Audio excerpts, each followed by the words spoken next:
right, good evening, everyone. Good to have everybody here in the room or everybody who's out in cyberspace. This is Tuesday, May 9th, 2023, and we're here for the monthly work session of the Athens-Clarke County Mayor and Commission. We have 4 items tonight. Firefighters Mediation Act, and I'll discuss the schedule for that in just a moment. The SPLOST 2020 Project 28, the Mental Health Recovery Facility, the Classic Center Special Tax District, and our first discussion of the FY24 budget. Begin as always with the civility pledge that governs everything we do and how we engage everybody in the room and out there in the world. So the civility pledge supported by the Georgia Municipal Association reads that the way we govern ourselves is often as important as the positions we take. Our collective decisions will be better when differing views have had the opportunity to be fully vetted and considered. All people have the right to be treated with respect, courtesy, and openness. We value all input, and we commit to conduct ourselves at all times with civility and courtesy to each other. So thank you for that.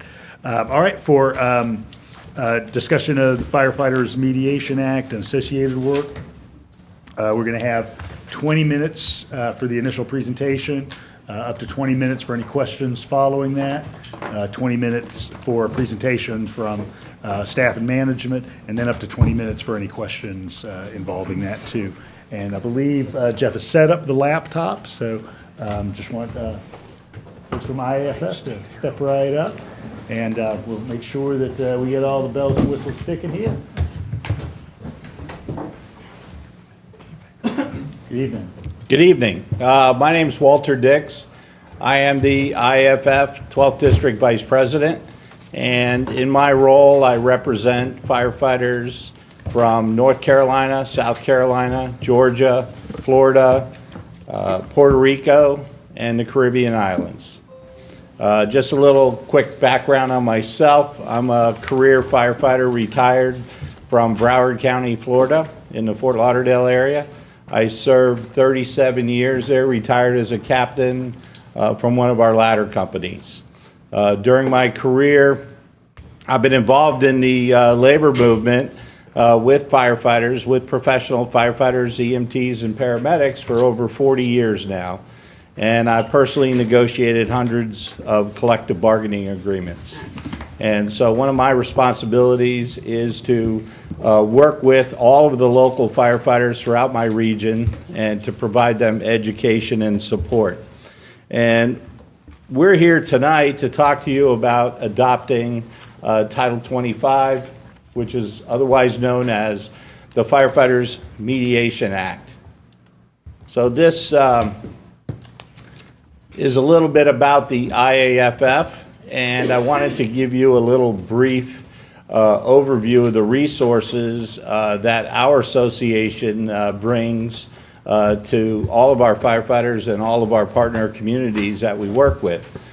We have done numerous FEMA grant writing assistance, which is in the tune of SAFER grants, which hire firefighters, and assistance to firefighter grants, which are used for equipment and station purchases. So this past year, we were able to successfully help IAFF locals, cities, and counties accumulate $328 million out of the $557 million that was awarded by the federal government. We work extensively with our partner locals on health and wellness. The IAFF has created our own standalone Center of Excellence for rehabilitation of firefighters for substance abuse, alcohol abuse, and PTSD. We're the only standalone facility that we're aware of that treats PTSD without a co-parenting substance or alcohol abuse problem. And as we found, there is quite a bit of PTSD in the fire service from the work that we do and the things that we see and the things that we unfortunately can't unsee. And so we're trying to provide that assistance, and this Center of Excellence has treated over 2,500 firefighters since its existence, and we are now expanding to other facilities throughout the United States. We do GIS study assistance. That's a graphical interface, And what we do there is provide assistance and support to a municipality on staffing and station location analysis. This is something you might typically hire a consultant for and pay a couple of $100,000 for. We have a full-time staff that can assist you in putting these reports together on maybe relocating a station, adding a new station, where would be the best place to put it. We use real-time data to feed that into our system and produce the maps and the reports for you to be able to make those decisions on what works best for your community. We provide hazardous materials and fireground survival training. Those are through grants that we've obtained from the Department of Justice. And so through our partner cities and counties, we send in some of the best from New York City, Los Angeles, Chicago, Philadelphia, and these experienced firefighters teach hazardous materials, and they also teach fireground survival to our firefighters. We recently just got the grant in this district where we have a mobile trailer that goes around the district and provides this fireground survival training to our firefighters. So that's something that is at no cost to our affiliates. We also provide disaster relief assistance.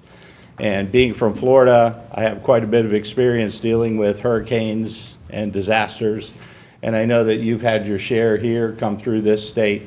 And what we do during times of disaster is we go out and provide assistance to the firefighters' personal homes and families. Because as you might well be aware of, a firefighter might be at work for a week at a time without one break or being able to go home and check on their own personal residence or their family. And so what we do is we bring firefighters in from other areas, from other states, and we go out and check on their home. And we let them know everything's okay, or if there's an issue, we might tarp a roof, or we might help with a flooding situation or down trees. So we provide that relief and assistance, which is very much a relief to our members who can't necessarily leave work and check on their loved ones or their property. We've recently created a retiree health insurance reimbursement plan, and this is a plan that's national that members can buy into, and it will help them provide an insurance reimbursement supplement when they retire. For those of you who aren't retired, and for those of you who are, one of the biggest expenses that you're going to have into retirement is your health care until you reach Medicare age. Firefighters typically retire prior to Medicare age, and it eats up a huge portion of their pension. And so what we try to do is provide a program to help offset those costs. We also have a health and wellness trust, which actually provides health insurance, another option that partner municipalities can buy into, and all of our firefighters can participate in this program. It's currently covering 9 different states, and we're expanding that throughout the entire United States, so anybody can buy into that. And you can see that if you have a group insurance plan and then you expand this to the potential of hundreds of thousands of participants, you can lower the overall cost and provide a higher level of service. And then we have an occupational cancer science and research department. We invest a lot of our finances into science and research for firefighters' health and safety. One of our primary missions currently at the top of the list is trying to find out how we can prevent occupational cancer. Just in this past year, occupational cancer is surpassing traumatic deaths in the fire service. Cardiac deaths used to be #1, they're no longer #1, now cancer is #1 in the fire service. And so we dedicate a lot of our staff, our time, to providing the science and research to help reduce that. So in Georgia, you may have heard already, Title 25 has been successfully adopted by South Fulton and by the City of Atlanta. And in a few moments, I'm going to have the City of Atlanta president address you and talk to you about the progress that they've made in Atlanta and how that's impacted them. But overall, this has been a very successful program that we've been educating our members about and bringing forward. The program under Title 25 has a number of checks and balances. So you as the mayor and commissioners retain the final say when approving the fiscal impact. So we've heard sometimes, well, we don't know what this is going to cost. We don't know how it's going to impact us. Well, ultimately, that's your decision. So we go through a collective bargaining process, and if we can't come to an agreement, we go through a mediation, and ultimately those recommendations come to you, and you make the final decision. As with all of these collective bargaining agreements we worked on, in right-to-work states, union membership is not required, but those employees would be covered under that agreement regardless of whether they're a member of the association or not. Georgia Title 25 also prohibits any firefighter from engaging in work stoppages, slowdowns, or strikes, and it has to be explicitly written into the collective bargaining agreement that there won't be any of that. That's not something that we ever support and would never want to see happen, because our number one mission is to provide the best service we can to the public. So who benefits from adopting Title 25? Well, you can see here that it benefits the firefighters, your employees, and the Athens-Clarke County government and residents that live here and visitors. The firefighters are able to negotiate their pay and benefits, and that will help to improve the retention of your employees, and will help to improve the recruitment of new employees. It will help to secure proper staffing on apparatus, like some of the resources I provided you, where we can analyze what you're doing, where we can provide the best level of resources. It will promote workplace efficiencies. It will ensure that you have the proper equipment. We can bring forward ideas and suggestions to you, and that will help ensure the highest quality of service delivery, which I think is what all of our goal is. We want the best service that we can possibly provide. And it guarantees a safe working conditions for your employees. And from a government perspective, it assures transparency in the workplace. So why would we adopt Title 25? Well, this allows for collaborative workplace problem solving. Currently, you have a number of issues, one being 40+ vacancies in the fire department. And in a fire department this size, that number of vacancies is extremely high. The collective bargaining will help us to sit down and help to resolve that problem through a collaborative process. It leads to increased safety for your residents by fire trucks currently being removed from service, potential station closures. We can help to avert that. It will help for service enhancements and increase the normal staffing levels. Increases workplace efficiencies, as I've said. It helps to promote good morale and better training through all of these opportunities that we have available.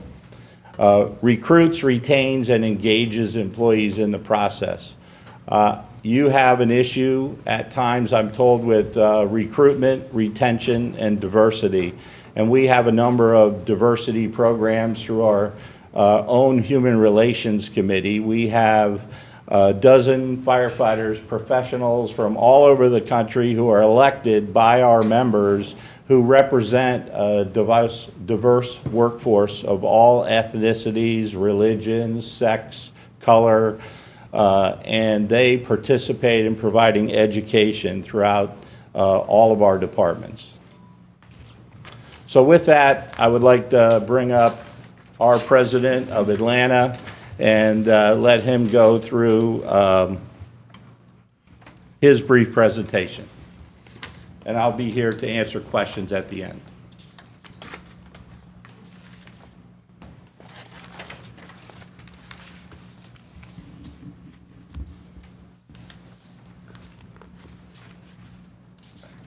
Good evening. Good evening. How are you all doing? I'm Nate Bailey. I'm president of the Atlanta Local 134, also president of the Professional Firefighters of Georgia. We enacted Title 25 about 2 years ago. Still negotiating our first contract. Since it's the first contract, we want to kind of take our time, consult with the chief and all of our members. And I'll go through just some of the data for you guys so you can see how it's working out for us. It's a new energy. When you pass this, everybody's going to get involved. The biggest strength of the fire service is the involvement kind of off duty. Your firefighters are going to be your biggest recruiters. They're going to bring in the most applicants. And when they have this collective bargaining right, they're going to share that with everyone in the state.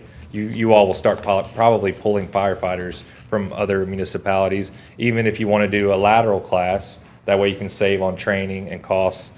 I think recruit school now is between 8 and 10 months with all the certifications that we have to have. So the two locals in Georgia that already have it are probably two of the most diverse fire departments in the country.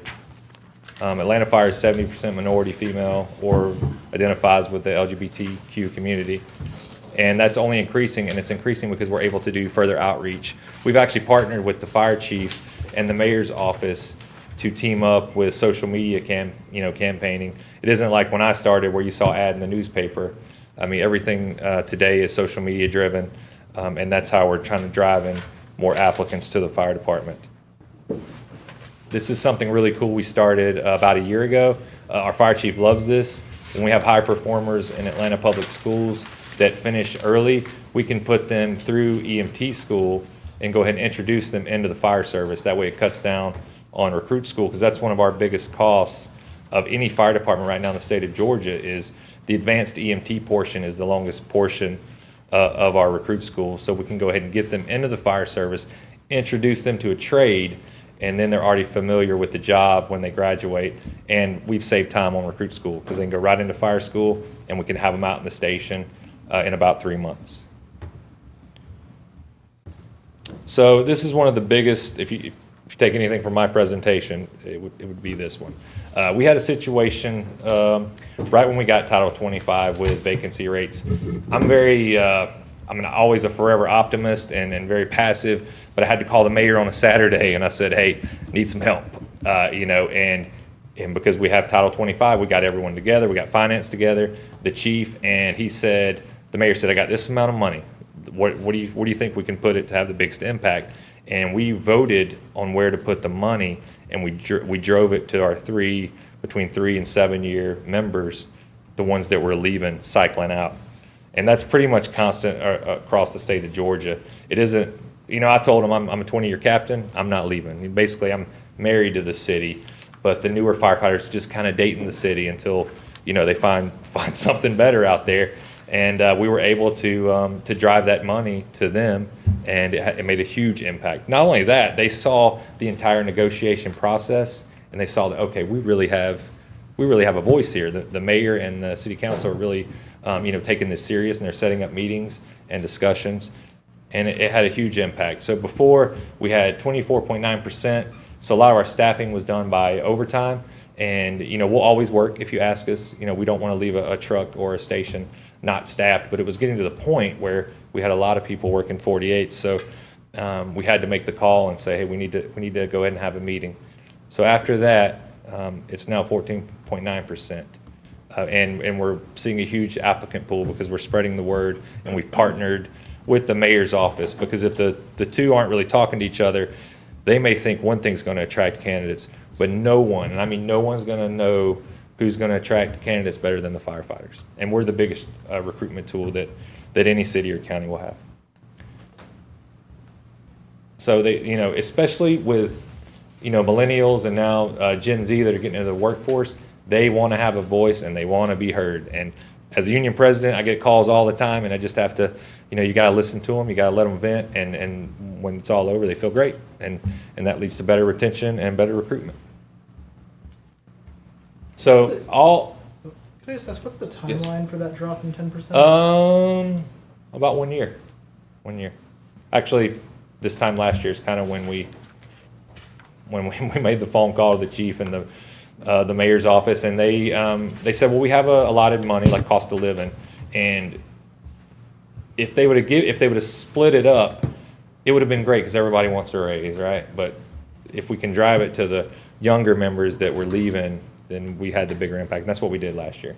And it was great for the chief because he's like, hey, they voted on this, you know. It kind of takes the pressure off you all because the firefighters themselves are proposing where they want the money to go. So there's never, you know, you get it in writing, there's never any kind of backlash of like, well, you know, they decided this. It's all in the open, and it was all done very professional.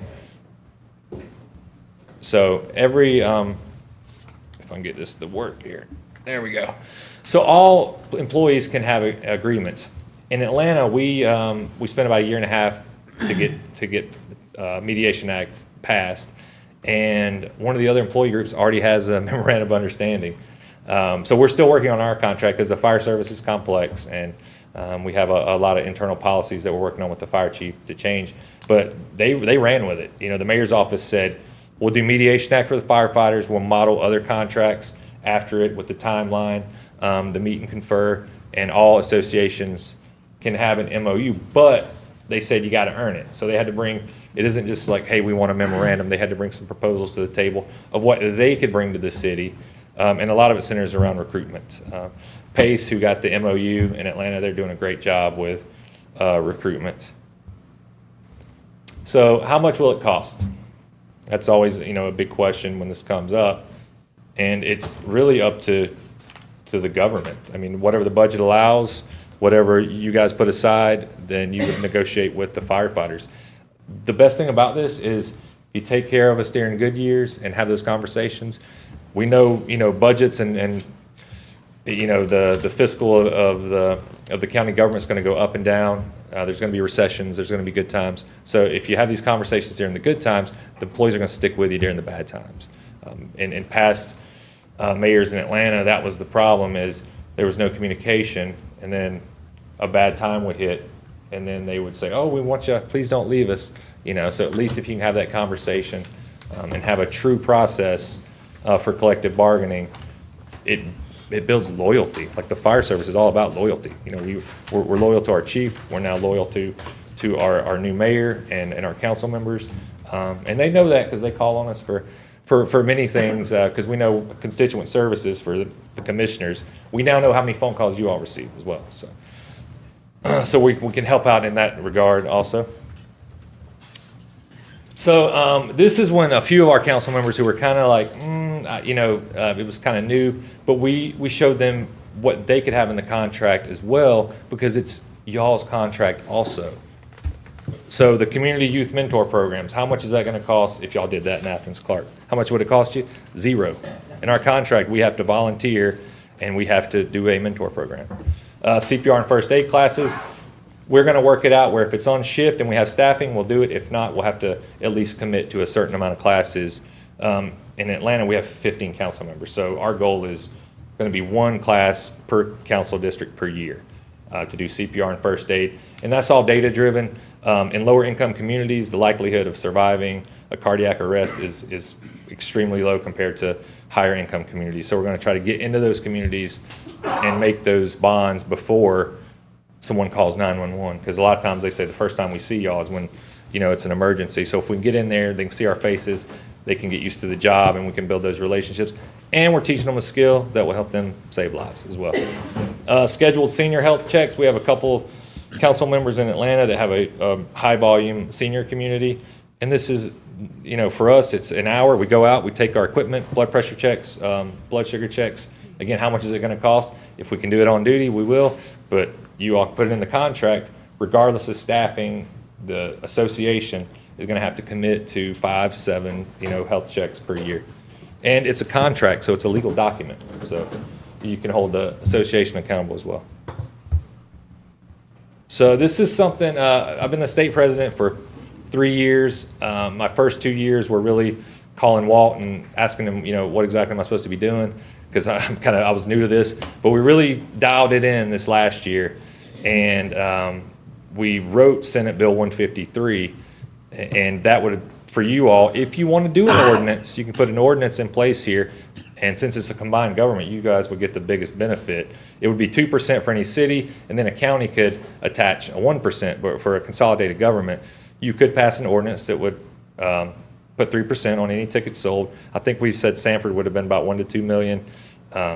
the Brave Stadium would have been about 3, and we have all the data. And then this is something that both sides of the House mentioned to us about the 911 fee increase, and I think we can get that through next year, because in Georgia, it's a $1.50 fee on the cell phone, but we know how much everything's increased. 50 cents is nothing. And we ran the numbers, that would be $400,000 that would be added to Athens-Clarke County's income based on what you all get from the 911 fee service. So there's a lot of things that we can do together. We can be the icebreaker for you if there's certain legislation that, you are an elected official, and it's totally different. You have to answer to so many people, the constituents, small businesses. We're not elected officials and we're not politicians, so if there's something that you want to work on, we can help bridge that gap because we're firefighters and we always have an open door most of the time with any type of entity.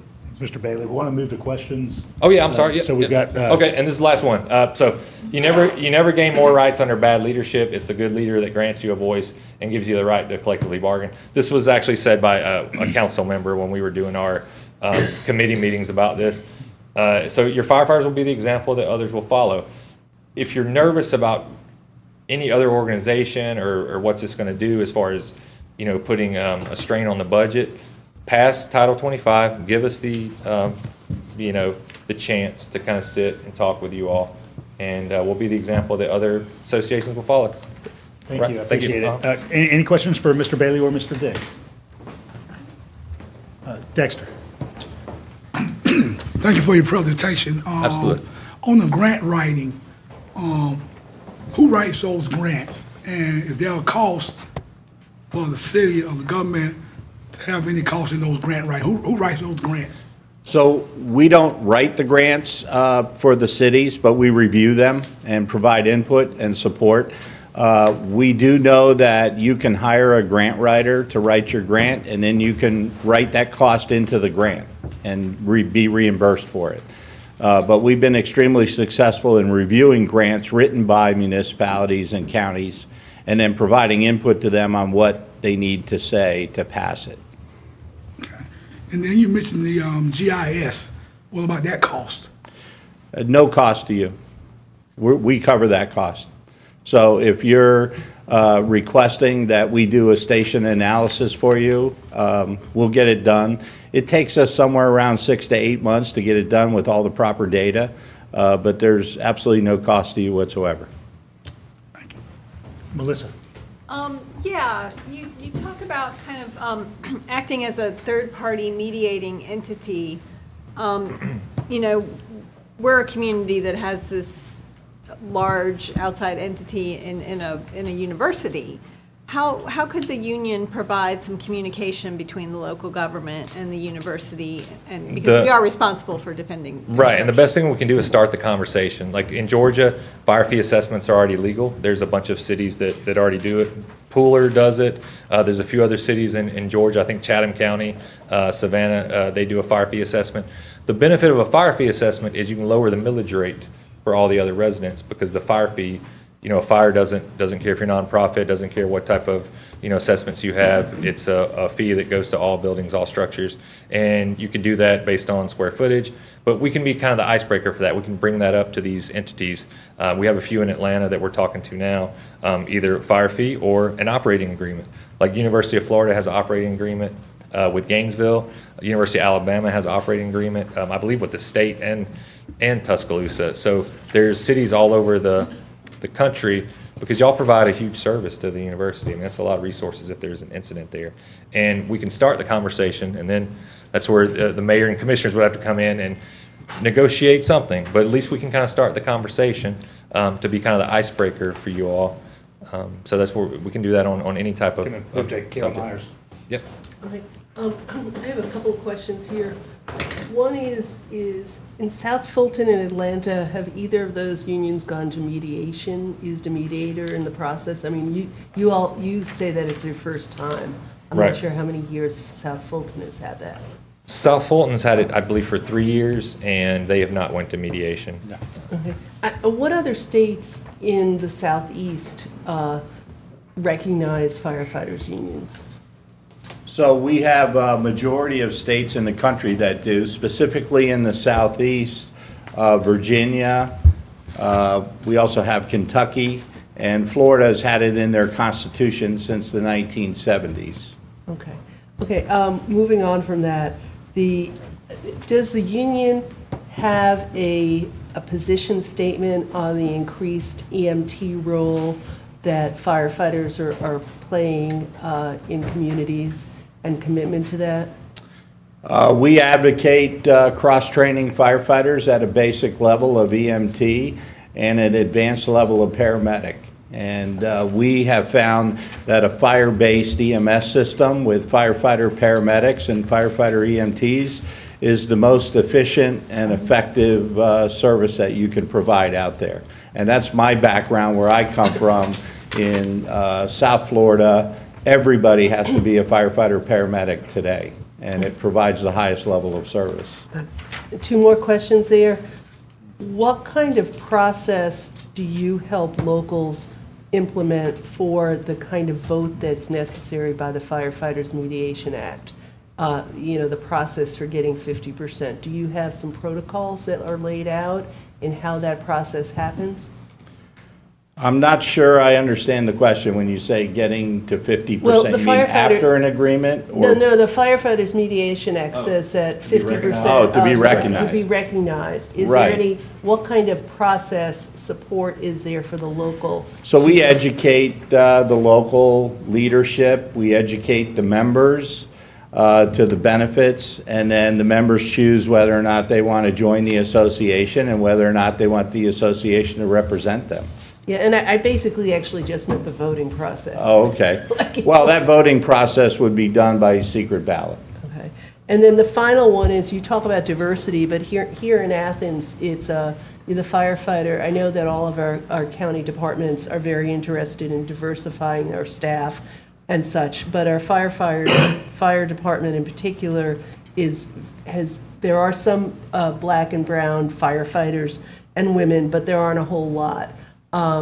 What kind of, in places, because you've mentioned many times that the firefighters themselves are the best recruiters. Well, if all the firefighters are white guys, they're going to be, those are the people they know. So is there, can you tell me anything about any kind of process support that the union could bring that would support that So- move to more diversity? Every organization will have, some diversity, and we can use our diverse members to help recruit. Like at military bases, you get a very diverse pool, and we have a lot of military bases in Georgia. And with the passage of this, and then the partnership we talk about with the fire chief and the social media department you have, we can kind of broaden out that applicant pool, and we can pull in more applicants to help diversify. But just like I was talking about going into the neighborhoods to teach the classes, you want to have a diverse group on the fire engine. That way no one feels uncomfortable. I mean, there's still a lot of issues that we all have to work towards, in this country, and diversity is one of them. But you just want to pull the people that you have to be kind of your diversity recruiter, if you will. And you want that group, that small group, to be a makeup of diverse individuals. But the outreach to us is the key. Like, you got to do a large applicant pool. The military bases or college athletes, we're getting a lot of college athletes because they're already team-oriented, and on a college team, it's very diverse. So they're already used to working with other people. And I like this, I like the focus on working with the Atlanta Fire High School. I think that's important, because, firefighters, those are good jobs. Jesse? Thank you, and thanks for traveling to be here with us tonight. I have a few questions for y'all. The first is, pardon the sounding perhaps elementary, but you've listed a lot of benefits that can be provided. We've already got a local 2795. So how come those benefits aren't available to us without passage of Title 25? Yeah, they're available. I've used them in Atlanta for years. Like the GIS I've done, the IFF's done 4 or 5 wage studies for us, which, I know that y'all have to do an independent wage study, like if you do if you commission one. But ours has been almost so accurate to what Atlanta has done that they now use it for a reference while they're waiting on a new pay study. But the IFF does that, the GIS. I think I've used IFF for everything they offer. We've sent 2 members to the Center of Excellence, and this was all before we had collective bargaining. So we sent 2 members to the Center of Excellence because one was having PTSD issues, and one was having a depression bout that they couldn't get past. So we took the firefighter and drove them to the center, and that was all covered by insurance. But everything that Walt listed, it's available to the local now. I think you're just kind of showing it as a benefit, because it's a benefit for y'all, like for PTSD and depression. What money that you guys don't have to pull out of the budget that we can call on the IFF and DC to do? Like the GIS study, that would cost y'all a couple $100,000, like, to do it the way they do it, and it's very professional. All the documents that I've been given from the IFF are, a lot of times when we show it to the city, they're like, oh, wow. And now they're starting to ask us for more resources, like the survival trailer. It's a ton of resources that are available. I think the lack of a relationship here has affected that a bit, because it needs to be cooperative with the department and the fire chief to bring in the resources for the hazmat training and the fireground survival. So without that relationship and discussion that, can we have those trainings come here, let's kind of put that aside. Okay. And then my next question, if I may, you talked about the recruitment efforts after Commissioner Meyer's question. It sounds like y'all have kind of a targeted approach to recruitment where you're trying to bring people in from other departments. So can you explain what the IAFF can provide that would go above and beyond what our HR department might already have capacity for recruitment in terms of that targeted approach? Yeah, I think it was already mentioned, it's our firefighters. That's the biggest resource that you have, that we have, and the connection we have with all of the firefighters throughout, not just your state, but throughout the country. We publish on our IFF website and to all of our members job postings and job openings. We do national recruiting to assist departments. And there are a lot of firefighters that, let's say they're in California, they don't want to be in California anymore. They want to come to Georgia. And so that is a huge benefit that we've been very successful with. One more comment, Commissioner Houle, the social media department that the IFF has, because, I'm 43 years old, I'm not real savvy with TikTok, but a lot of the applicants that we're getting are. So the IFF has an entire social media department. They can make videos, and we pull on them for that as well, and they're really quick to respond, so that can help with getting the applicant pool up. Okay. And thank you. And my last question, I was pretty struck by the 10% reduction in vacancy rate in just a year, apparently, in Atlanta. Do you all have, or this might end up being a question for staff, but do we have data on our current vacancy rate and sort of loss of employees here? I think that'll be part of the That'll be part of the next staff presentation. presentation? Okay. We have some numbers that we have run that we've lost since 2018, over 90 firefighters, and only 23 of those have been to actual retirements. 90 since 2018, you said? Correct. And only 23 Only were 23 retired? have left for retirement. We've got about 10 more minutes for questions. All right, we really appreciate it. Thank you, Mayor. all so much. I would like to ask permission to do a small, short closing remark. Go right ahead, Emily. Okay. Got a couple minutes. All right. So again, my name is Emily Thompson. I'm president of our local 2795, and I'll have you hold those up. So we've had a little bit of, confusion on when we actually established. And the first time that we first got chartered was actually in 1980. That was before I was born. All right. We rechartered in 2007 with 111 members. And here's our charter of that. And we've been growing ever since. And so I just wanted to make sure I spoke to that, because I feel like that's super important. We're here. We want to help. We love y'all and we need you. All right? Thank you. And we also ask for you to vote yes for Title 25. Thank you all. Thank you. Appreciate it. Thanks for coming tonight. Thanks for traveling. Mr. Mayor, can I ask one more question? Yes. You mentioned growing since 2007. What's your current membership numbers?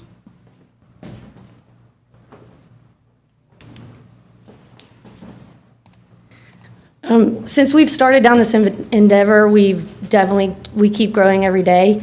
I have new recruiters out in the field. I would say we are the vast majority. I can't give you that number exact right now because I'm not in the recruitment position anymore. I'm a president. And since we've grown so much, I do not have that actual percentage, but I can get that for you. Yeah, if you just email, that'd be great. I'll distribute. Okay. Appreciate it. All right, we're going to take about 20 minutes, and Manager Williams is going to highlight some of the opportunities we have for staff investment and other forthcoming potential activities, as well as stuff underway right now. So Manager Williams, I'll turn it over to you. Just 1 second to get the right cord.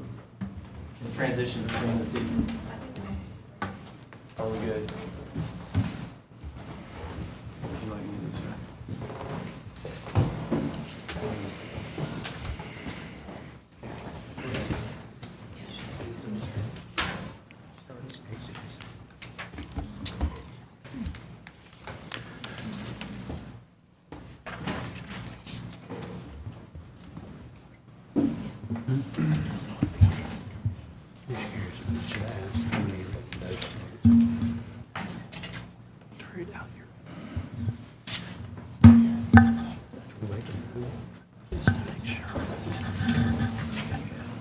Can I ask one question while he's getting prepared?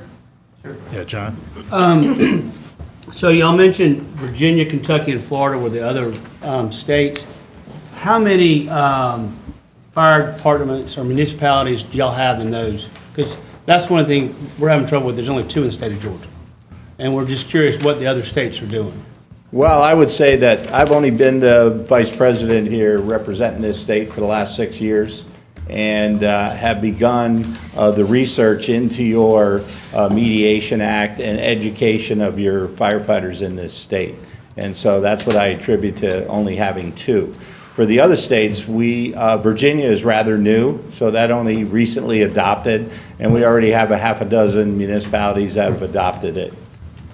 And in Florida, we have the majority of municipalities that are organized and have collective bargaining throughout the entire state. What about Kentucky?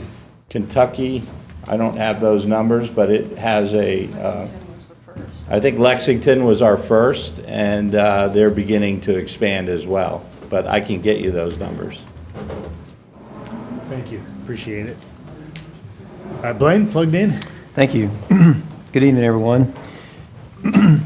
So I previously shared my concerns granting the power of collective bargaining to one of 44 departments, agencies or offices of the unified government. I will repeat my concerns briefly, but I also want to use the balance of my time to summarize the essential issues that are of concern not only to our firefighters, but to all employees in general. I think prioritization is a key concept tonight, not only in the allocation of financial resources in the form of both compensation and equipment, so that employees can deliver services that residents have come to expect, but also in the prioritization of work and new initiatives. I also want to recognize that there is certainly a new urgency in improving the work environment and compensation and benefits for employees. We have a great deal of work to do. But I will also posit that we've not ignored this, and as I'll show you tonight, in the last 6 or 7 years, by a factor of 2 to 3 times, we've tried to address these issues, both staff and the commissioners, even before this became such a problem in the wake of the pandemic. So I'm going to go through these following topics, and we'll start with concerns with collective bargaining. So there's several concerns to consider when weighing this decision. So collective bargaining is a complicated and time-consuming process and not without expense and obviously adversarial position. Unions, number 2, unions tend to assert themselves in a political fashion, and the proposed action would formally convey substantive rights to one subset of employees not afforded to the other 43 units, which is unfair and will very likely cause issues of perceived and possibly real inequity. And as I'll mention later, the Georgia Municipal Association echoes these concerns through its policy position. So on the order of it takes resources, it is time intensive. It requires both time and money. I noted the gentleman from Atlanta mentioned it's 2 years in, they still don't have that first agreement, and that is consistent. That doesn't mean the City of Atlanta is not doing the right thing, but based on some information I've shared with you before, it just takes a long time. With the approval of this proposed action, you create a legal obligation to bargain in good faith with the firefighter's bargaining agent over a labor agreement that typically covers all terms and conditions of employment for the firefighters. And enabling such a process will create more work, likely leading to a third-party mediation and an attempt to settle disputes, if any, which generates expense. In the case of a mediation, the governing authority and the bargaining agent would each select a mediator. If the manager and the bargaining agent are unable to come to an agreement, the law provides that there must be a hearing before a mediation board. The board would be comprised of one mediator selected by each party and a third mediator selected mutually between the parties. That hearing would result in a non-binding recommendation, so the mayor and commission becomes the final arbiter of any dispute. The bargaining agent would be considered a third party external to ACC Gov and therefore would need to retain their own counsel, while the ACC Gov attorney's office would either advise the manager or designate it to an outside attorney, which would represent additional expense. Being a complex process, collective bargaining can require outside parties, as I've stated. In the best case scenario, this lengthy process would result only in an agreement that would last 1 year per state law, meaning that's a process that would repeat itself every year as you continue to demand staff do new and different initiatives. Number 2, traditionally unions are very political in nature. The assignment of public resources for certain operating and capital expenditures is the prerogative of the mayor and commission, the duly elected representatives of the residents of Athens-Clarke County, and the recognized political body of the unified government. An additional and preemptive political voice added to the government is already causing confusion for the residents. Indeed, the union has already publicly endorsed commission candidates in 2 local elections. We've never had an employee group publicly advocate for one commission candidate over another. Why is this? Apparently, a previous commission did not think that to be a good idea, as they passed an ordinance, which is on the books, against this very activity. No person holding a position shall be active in political affairs or campaigns for any election, other than to vote and privately express opinions. So that is a current ordinance that we've come to understand. This type of activity is obviously political. And what if a candidate who is not endorsed by the firefighter union wins a seat? After changing this ordinance, it's then my concern that the successful commissioner-elect would then have a built-in bias against the fire department in general for advocating against them. And this sets up a dynamic that, frankly, I've never encountered before in my career. Currently, staff carries out commission directives without question. A new political body may take issue with commission direction publicly, and that possibly erodes public trust.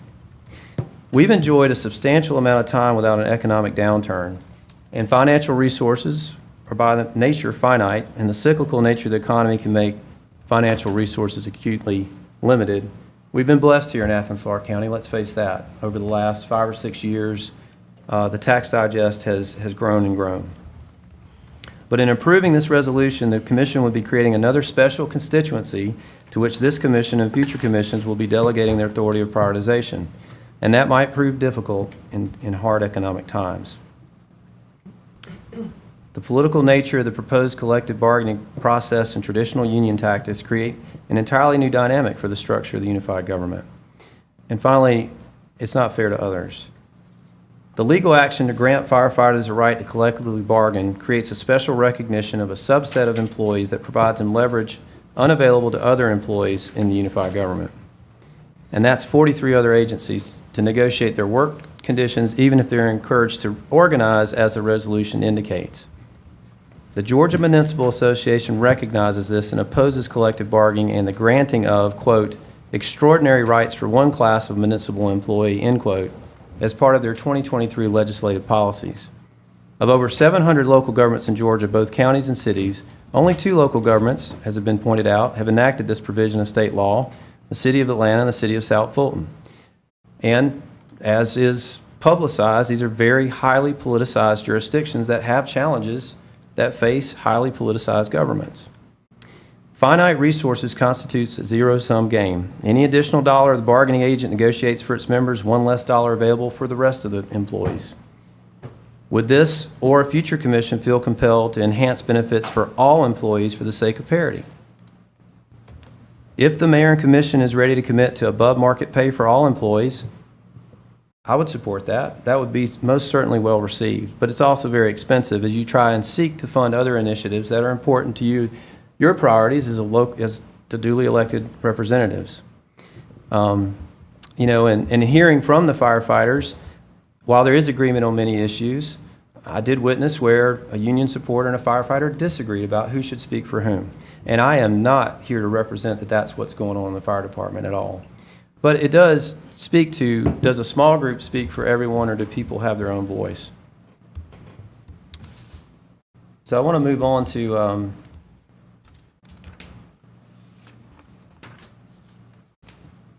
let's see here. So some of those employee concerns, well, let me start with this.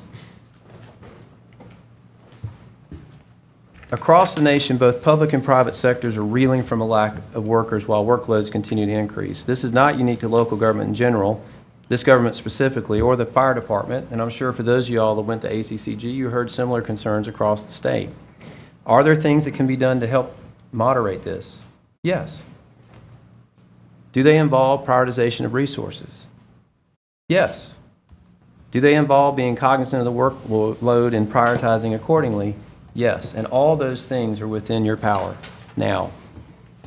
Now, there are a number of valid concerns firefighters have shared,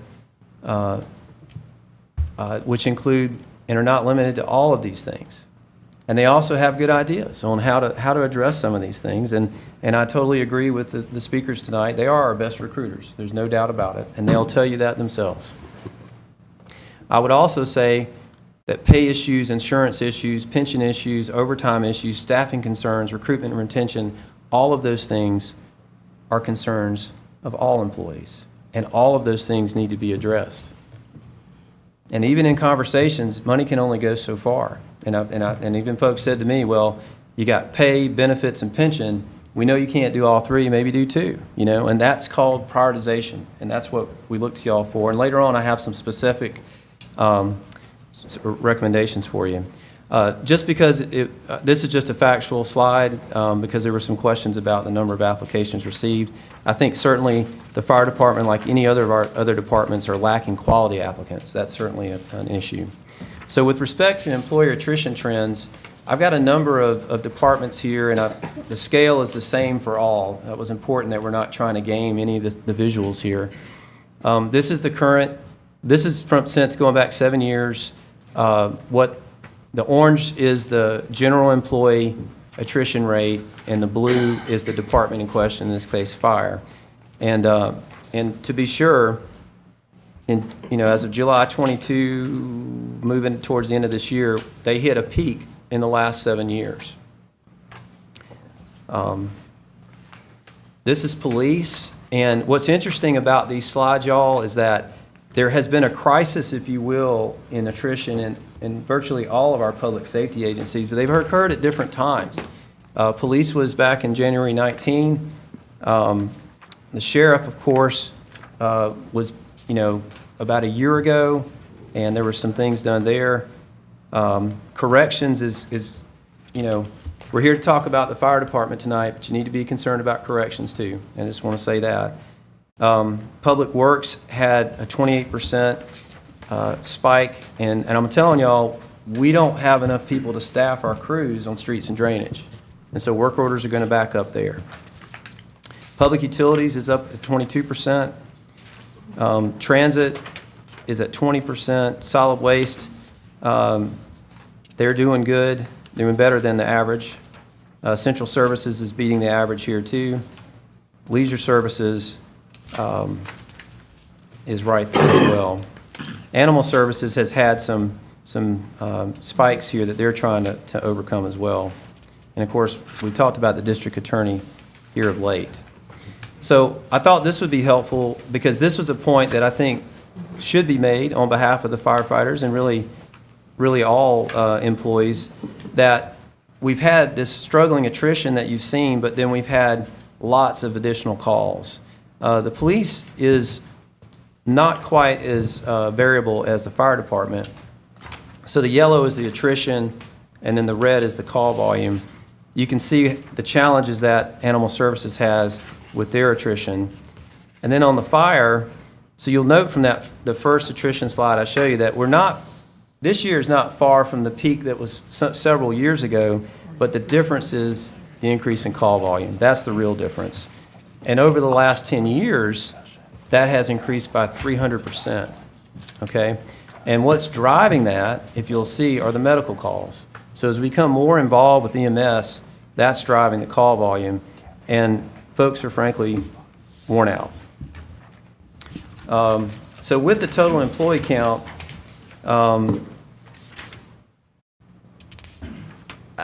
employees are challenged to simply maintain existing levels of service as recent as 2 years ago. And in doing so, staff's already having to do the work of multiple employees who are not there to maintain the work. But simultaneously, staff's being asked to improve the quality of service provided, as well as expand the definition of what qualifies as a service, and create a new and higher threshold and tackle larger community problems as well.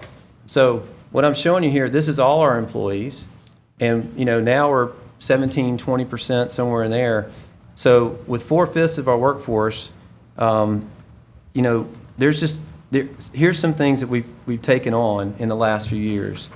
The new creation of boards, authorities, and commissions, the Human Relations Commission, the Public Safety Civilian Oversight Board, the Safety and Justice Committee, the ARPA Affordable Housing Committee, the ARPA Homeless Advisory Committee, the Athens Justice and Memory Project, the Inclusionary Zoning Committee, the Property Committee, the Stormwater Advisory Board. This, along with 61 other boards, authorities, and commissions, are what this group of folks are dealing with. An accelerated SPLOST program, 2/3 of a 13-year SPLOST kick-started off in the first couple of years.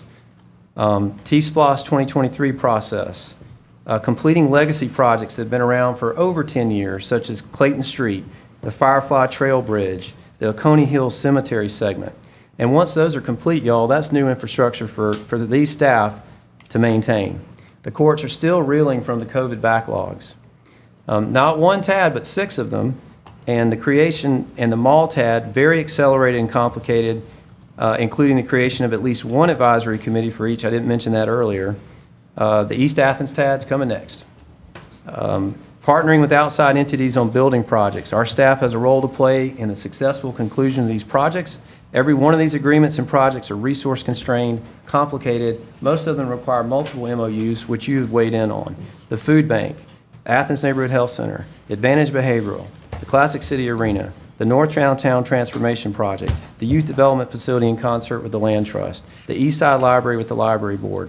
These are all external folks that we're building buildings for that takes a great deal of coordination.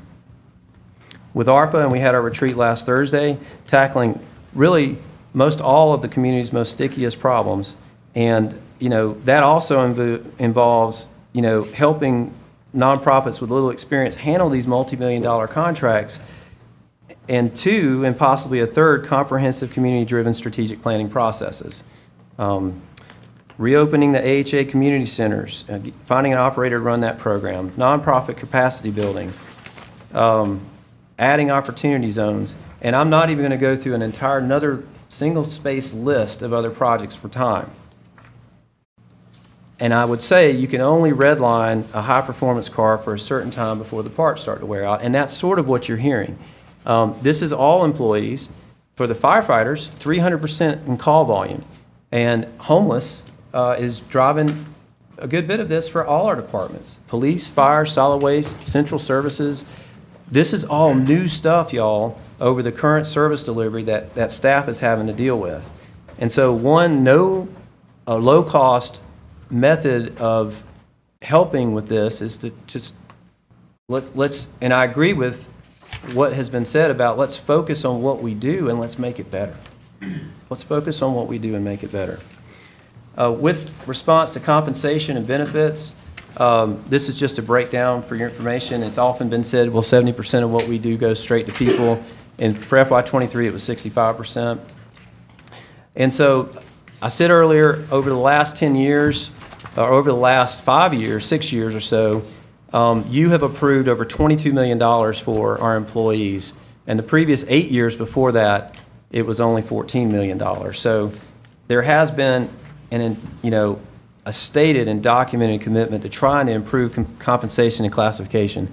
Are we there yet? Absolutely not. Absolutely not. But I would say that the staff and commission have accomplished an extraordinary amount. We've not been sleeping at the wheel.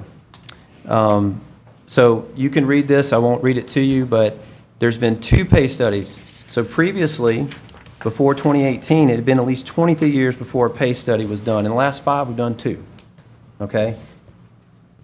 Between then and now, and 5 years later, we're recommending, like we said, to go ahead and re-up or redo the first, update the first pay plan. As our HR director, Jeff Hales, often said, these pay studies are a comma, not a period. After 23 years, y'all, to get it right the first time, it doesn't work that way. We're trying to get closer to better. And it's extremely difficult to mitigate some of these pay compression issues that have built up over time. And in the fire department, there are some pay compression issues, no doubt. And those that we need to address those through a review of the structure. With regards to health insurance, there's been a number of things that we're trying to do. I would, as I'll have in the recommendations, there's at the work session presentation last month, staff is recommending several things that you can do to help with the health insurance concerns as well.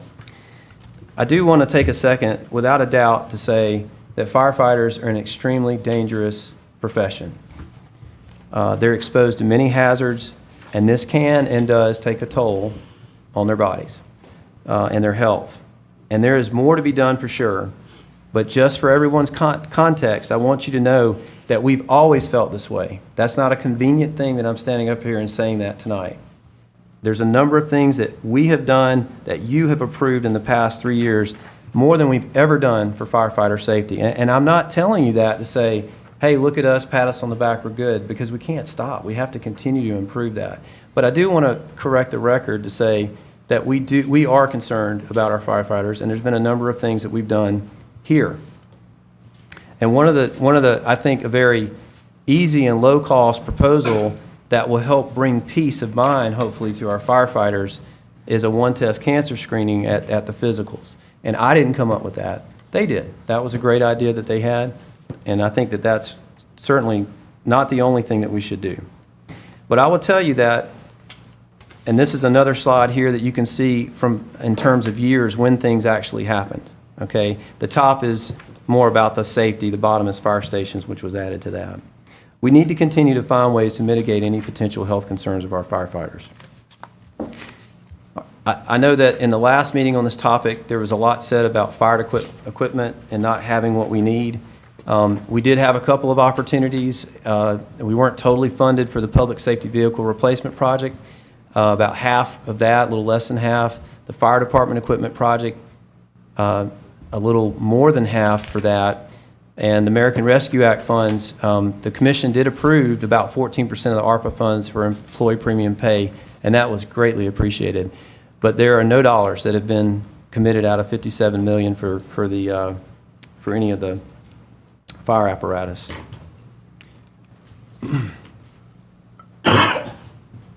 With escalation being what it is, we're then left to depend on general fund dollars, which those are the same dollars we look to for compensation and benefits. So these priorities will compete with each other in the near future. Beyond the ladder truck that you most recently approved, there remain several fire engines and a hazardous materials vehicle that need to be purchased in 24 and 25.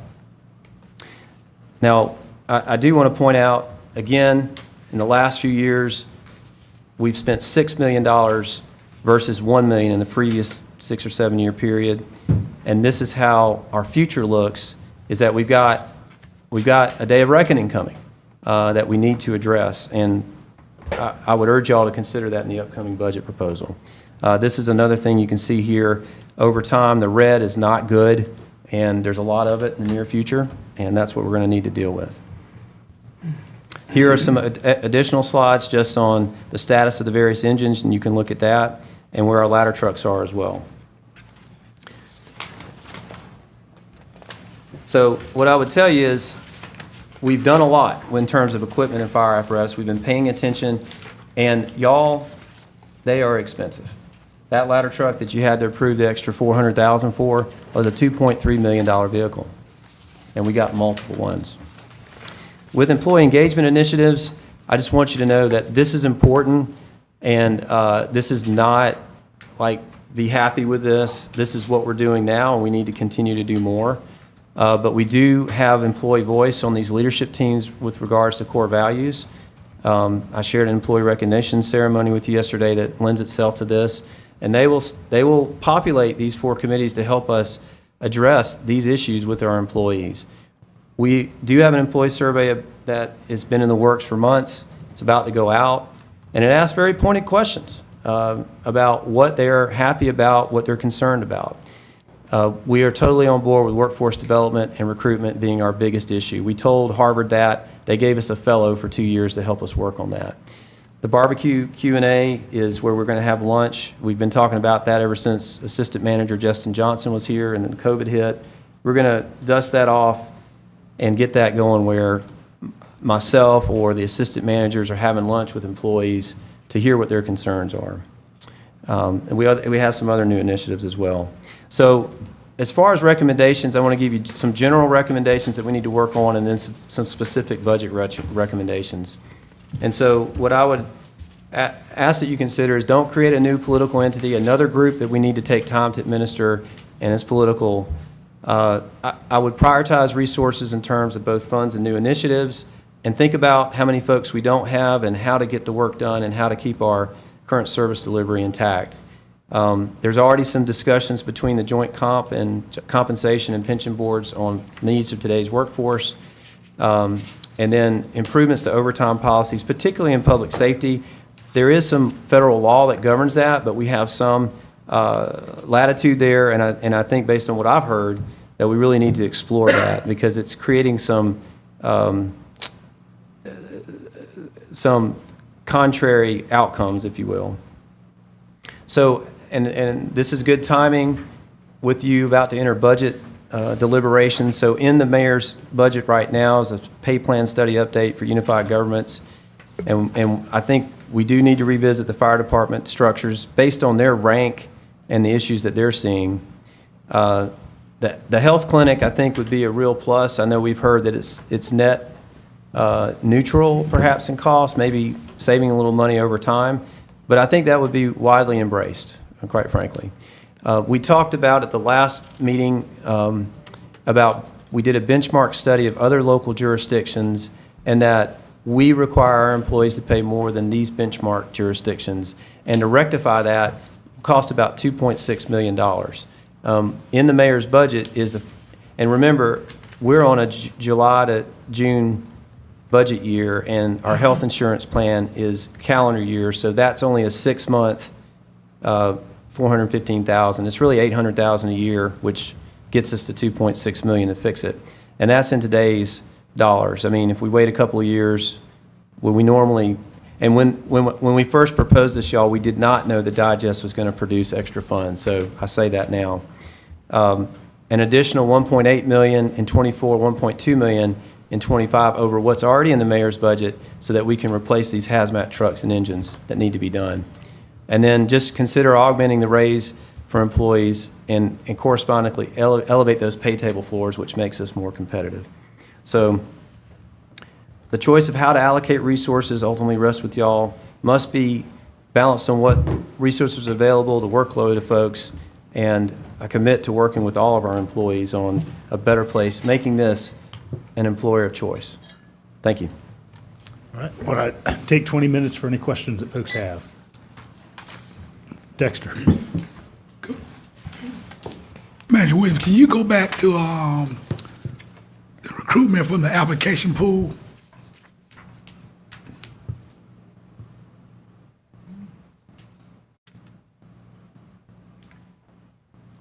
So I want to make sure I'm seeing this right. So the first quarter, we had 83 people to apply Yes, sir. for jobs with us. Out of that 83, how many did we hire? I'm not sure.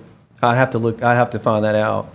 But I would tell you probably not many, and that's the experience we have across all our departments. And about our attrition rate for how many employees, I think you said this, and maybe I missed it, have we lost from the fire department since 2018, though? Is that It's probably close to what the lady shared with 90? us. I'd have to look for sure. I didn't prepare for that, but that doesn't sound off to me. okay? Other questions? Jesse? That's the other hand, so I'll just do a couple for now. I might have a couple afterwards, if that's okay. But yeah, the first is,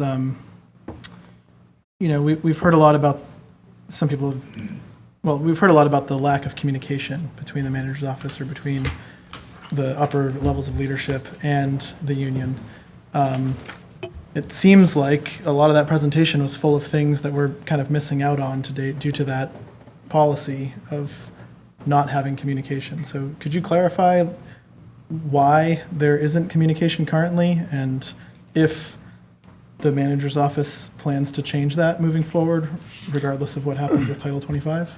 Well, I would tell you that I am going to go back to all the firefighters and offer them some feedback on ideas that they had, not just a small subset. And for the reasons I stated earlier is why I'm concerned about trying to enter into with a political group about representing employee. We represent all employees through the various department heads and the chiefs, and those are the folks that we deal with. And the other thing is, how do you want me to spend my time? If you want to neuter the fairness argument and have all 44 agencies have a collective bargaining MOU, only one formal, of course, by state law, I can spend my time doing that. But I only have so much time on what you want me to work on. I would argue, though, I would prefer to work with employees more closely and spend more time with them. I think the urgency of today demands that. The employee engagement initiatives, and there's some good ideas here, these are all kind of led by the manager's office. Am I understanding that correctly? Or is this there's a dynamic here, I think, where you have an employee organization who can bring things to the table, even if they're not being asked to bring them to the table. Sometimes I think things can rise to the surface without, can need to be brought to the surface, but might not be able to be if it's not being given space. So how do these employee engagement initiatives make space for employees to bring things forward that are not being asked for? Well, I really credit the core values effort that was created by, the idea came from employees through innovation ambassadors.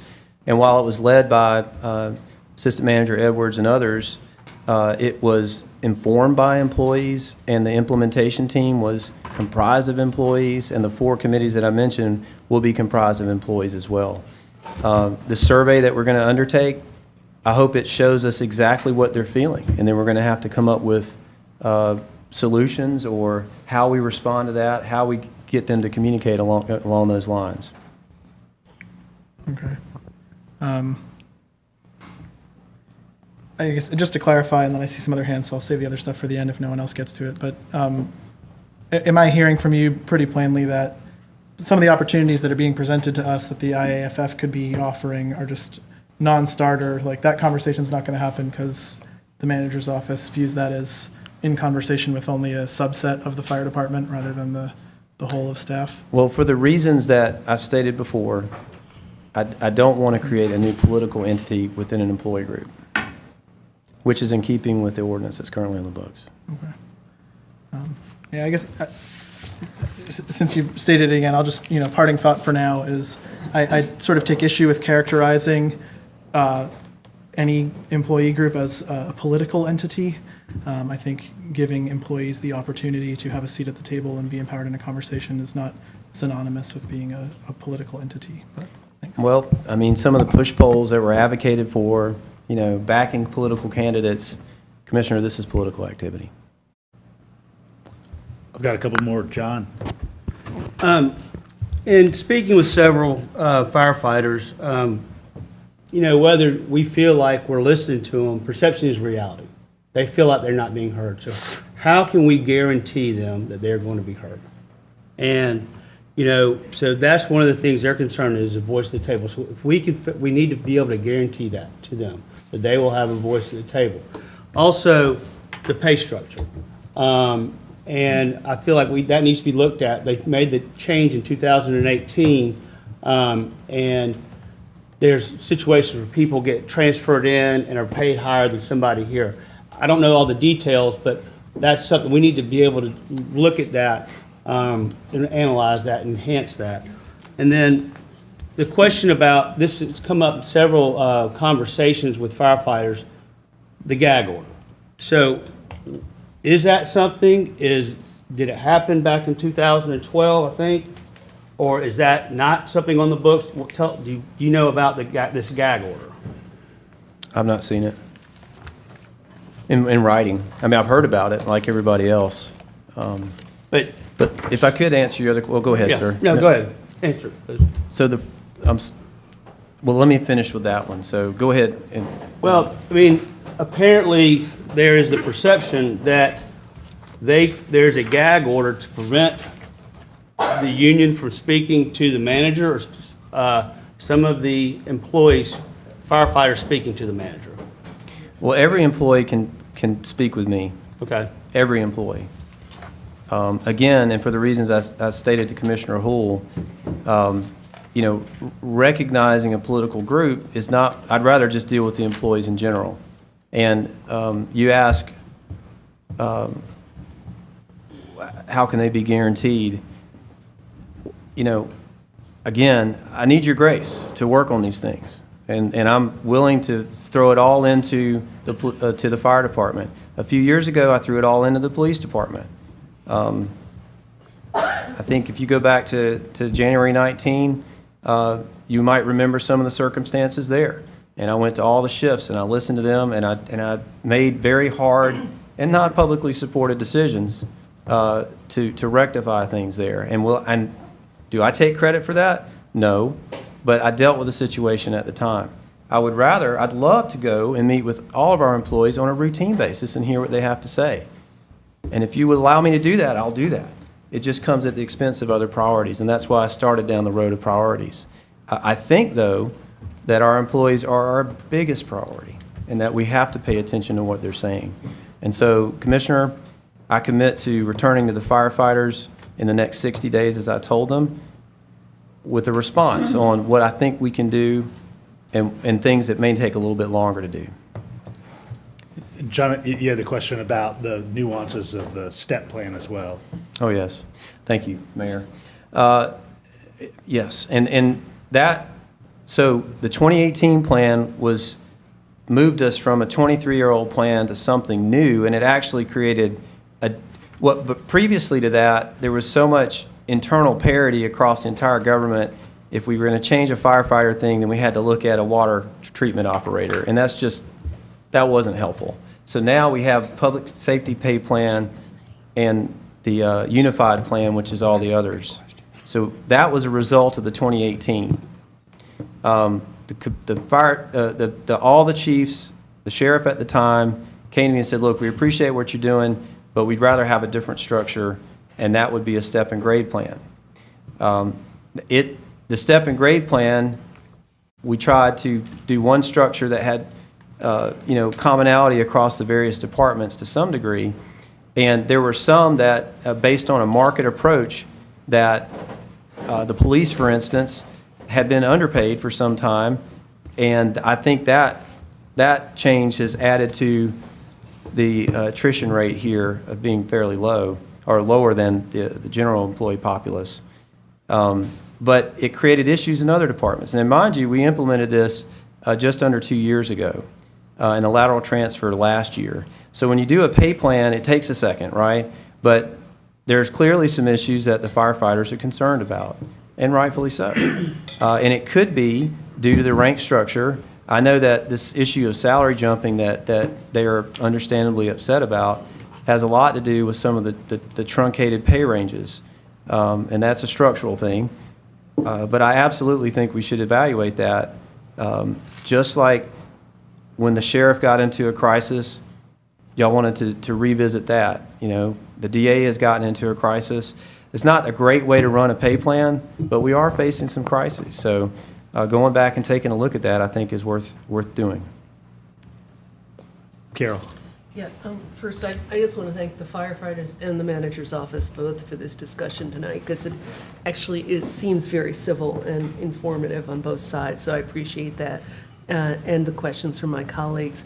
And I do have a question for the attorney, so I'm just, in a second, I'm just giving him a chance to think about that. But first for the manager, and that's just, I'm sort of following up on this communication theme, and, you know, the firefighters union, which does exist right now, is forget the question of political, everything's political to some extent, to some extent when we're in City Hall. But in terms of, they are also a professional organization. So what I want to understand is, can members of the firefighters or a group of firefighters, do they have access in terms of this gag order to the fire chief? Can they sit down and meet with the fire chief? Could they say, hey, like, we represent this many people, could we just meet with the fire chief once a month? Is there an issue on that level without involving the manager's office? Are you asking the attorney? No, actually, the attorney is, yeah, that's not the question. That's Well, just a communication thing. No, the attorney, I have something else for him. I mean, the fire chief is responsive to all firefighters, and Okay. as I shared with you, he met with all the firefighters last fall, got a list of their issues, and then followed up with them in the spring about the status of those relative issues. So the fire chief's going to he can meet with any employees, and I'm not sure why, again, we have to have a political body represent some or all the employees to the fire chief when he works with all the firefighters. Well, like I said, they're a professional body as well, so, but that, we can disagree on that. So, and then for the attorney, two things. Ready for my attorney questions here? If this was, I am not saying, if this was passed, if we voted for this thing, we all voted for it, and then could we re-vote for it in a year and say we take that away? I mean, I'm not saying, that might be a political craziness. It's an ordinance, so I mean, I think you can revoke an ordinance. Okay, and then the other thing is, in terms of, back to the question about the political endorsements. When I say that, I'd want to make sure there's not something quirky in that not quirky, in the Firefighters Mediation Act that says, once it's enacted, it can't be revoked. But typically, when you enact an ordinance, you can change any ordinance. You can revoke an ordinance. You can do away with it. Right. So I don't remember seeing anything like that in that Firefighters Mediation Act. It's pretty clear, so I think you probably could do away with it, yeah. And the other thing is that piece in there about endorsements locally, the conflict between employees not being able to endorse and unions being able to endorse, and the union having endorsed people. Is there can we clarify in our local ordinance that applies to people who are members of a union, or is there a rule against that on a state level or a federal level? I'm just, the legal part of this, I'm a little confused about. Well, I'm not aware of a state or federal rule. I mean, well, there are federal prohibitions against federal employees, I think, maybe Right, doing some right, political right. activity. I think I've heard. But I can certainly take a look at that provision. You know, this is really the first I haven't dealt with it. Right. You Well, know. I know that as an employee of the state employee, I Yeah. wasn't supposed to, but I also know things are different. I just remember in my teachers' union parent days that it feels to my mind that teachers' unions up in New York were endorsing, but I know we're a very different state. Yeah. Happy to look at that. Thank you. Ovita. Thank Manager Williams and the firefighter presentation.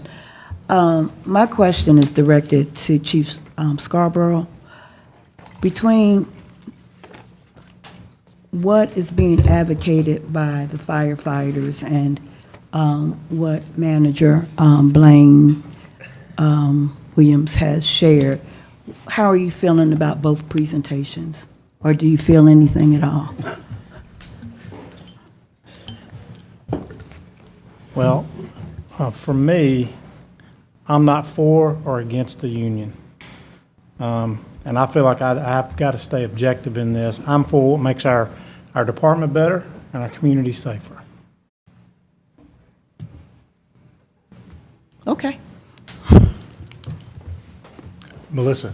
Yeah, so the issue of fairness comes up, fairness across the board for all employees, if this firefighters union were to move forward. Yet we already acknowledge that there's a difference between our general employee body and public safety employees in that they have a different pay scale system. There's certainly a different level, when it comes to the life-threatening activities that our firefighters and our police force are put in. They do have different threats and the need for different equipment and a really different role in our community in protecting lives on a daily basis. I'd like to put that whole fairness issue to rest in acknowledging that there is a different level of service that comes from these particular employees. We're also talking about the needs of the fire department. Commissioner, do you have a question? Yes, I do. We're talking about the needs when it comes to the need for additional revenue.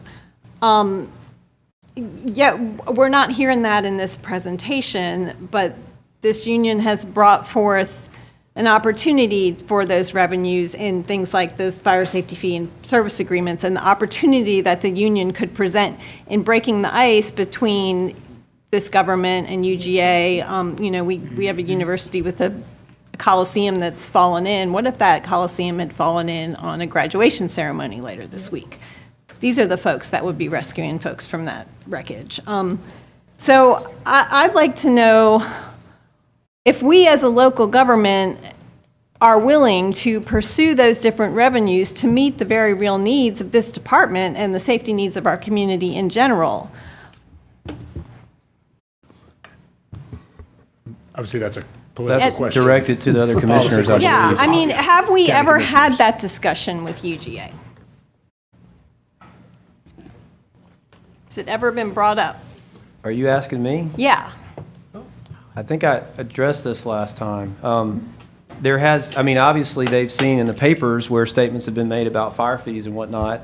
And if they were sitting here, I believe they would say that the number of students that they have bring a lot of sales tax that helps to counteract the property tax. Now, I'm not arguing for or against that, but these are the conversations that I've had with UGA elected officials when statements are made in the public about them paying their fair share. And just process-wise, obviously, we're entering budget season, and really, this is a revenue question. So it's really a question for colleagues around the Yeah, table. well, there's certainly needs in this department that are not being met, and I'm not seeing any revenue sources in this presentation. Tiffany? That's not So what the this- presentation was about. So this is for Chief. So from my understanding, you guys are rated or graded ISO. And so when it comes back around, do you think Athens-Clarke County let's say right now, if that time came around again, do you think you will receive that same standard with the condition of the fire department right now?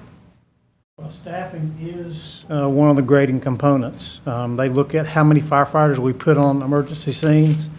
So right now, I would say we'd be probably in a stretch to try to maintain that Class 1 rating. The good news is when they come back and do that and point it out to you, they give you a period of time to address it, but you've got to address it in 6 months, a year and a half, something like that. Depends on what they want. But right now, we would probably be in trouble there, but they would give us a window of opportunity to correct it. Okay, and so with that, what steps do you think that we should take as a local body? Can I ask that question? Okay. What steps do you think that we should take as a local body to ensure that you receive that grading again and not have to be stretched or weary or divided? Well, I don't think it's a simple answer. I think the answer is we've got to have staff. We've got to have firefighters. And I think it's several things, which I think the manager pointed out. Some of the pay issues have got to be addressed, looking at the benefits. And we've got to look at recruitment and retention with us too, which both of those things I feel like play into. One of the things I've been doing, working with the school system is to try to develop a program that actually, these folks talked about, Atlanta has with our school system here, to actually hire kids who live in this community. So things like that can help it, but it's multi-pronged that we'll need to do. Okay. It's turning. I'll be back. We got about 5 more minutes. Patrick, I've not heard from you. I have a couple of questions. Manager Williams, you had mentioned, thank y'all, the firefighters and the staff for the presentation. It's a lot to soak in, and thank this body for having this presentation. Third-party mediation, you had mentioned the mayor and commission will be the final say after, can you elaborate, explain that one more time? Sure. Well, as in all things, the mayor and commission is the final decision maker when it comes to the allocation of resources. So if we disagree and go through a lengthy mediation process and hire different people and go through all of that, at the end, you still make the decision on the allocation of resources. Okay.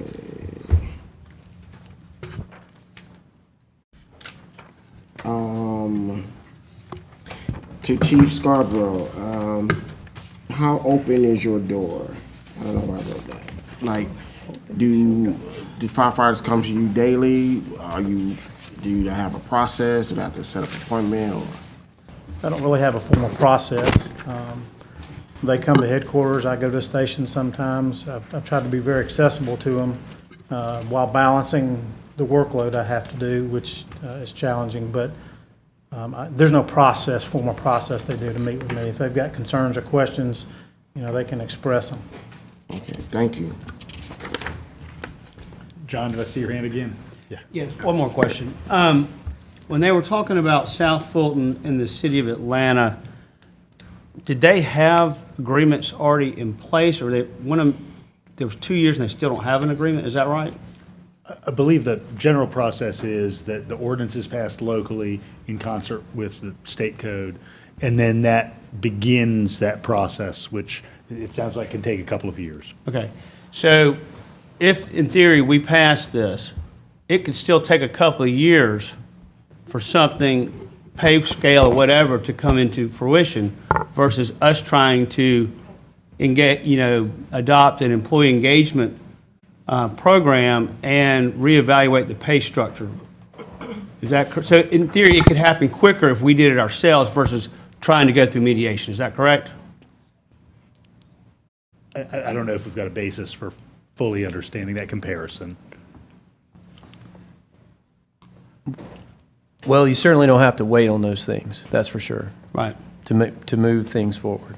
Because and your explanation made it sound like it could bog down the process. Well, and again, I don't want all this to come, as on authority from me. I think I did in the last document I shared with these very same concerns, that there was a chart from Bloomberg that said, it basically says signing delays for unions' first contracts are getting longer, and the mean number of days from the NLRB election to contract ratification in the last couple of years is approaching 500 days. And I'm not, that's just what, in researching this and trying to understand, the mean for all contracts is around 465 days according to them. So it does take some time. I hadn't heard from Mike. Sure, thank you, Mayor. Just looking this over here, does the lateral transfer policy apply to the fire department as well? It does. Okay. The second question I have, you mentioned the study that's going to be done. When do you anticipate that study being complete? With respect to the fire department structure? No, the employee The survey. Yeah. I think it's going out in the next couple of weeks, and then we should be getting those responses in the next 30, 45 days. Okay. Summer. Okay. Summer. And I guess I bring that up because I remember a study that we did. I pulled it up here actually back in 2020. And I don't know if it's going to ask similar questions or not. But one of the questions was, and there were 540-something employees respond back to it. Half of them were public safety employees. And one of the questions was, do you strongly agree, disagree, or neutral on this question. The relationship between management and employees is good. 41% strongly agreed, 28% are neutral, and 31% strongly disagreed. The next question, I feel valued by ACC. 39% agreed, 28% were neutral, and 33% strongly disagreed. And since we've mentioned political a little bit, with those numbers, I would lose an election. So I guess what I'm asking, or probably making a comment and asking, do you think the next survey is going to reflect some changes in these numbers because they don't reflect well for management relationship with employees? I think you would agree with that. But also, I guess I'm wondering, I'm hoping they'll reflect well, but based on what we're hearing tonight and based on the activity we've seen as of late, I'm beginning to wonder. So I think, in my opinion, I think what the firefighters are doing are trying to take us in a positive direction, and perhaps you are too. But I think they're bringing attention to things that we as a governing body ought to pay more attention to. When I see up there that we didn't put any life cycle money from the ARPA dollars, I don't remember us even talking about putting life cycle money into ARPA dollars, and perhaps we should have. And that's on all of us, including the management.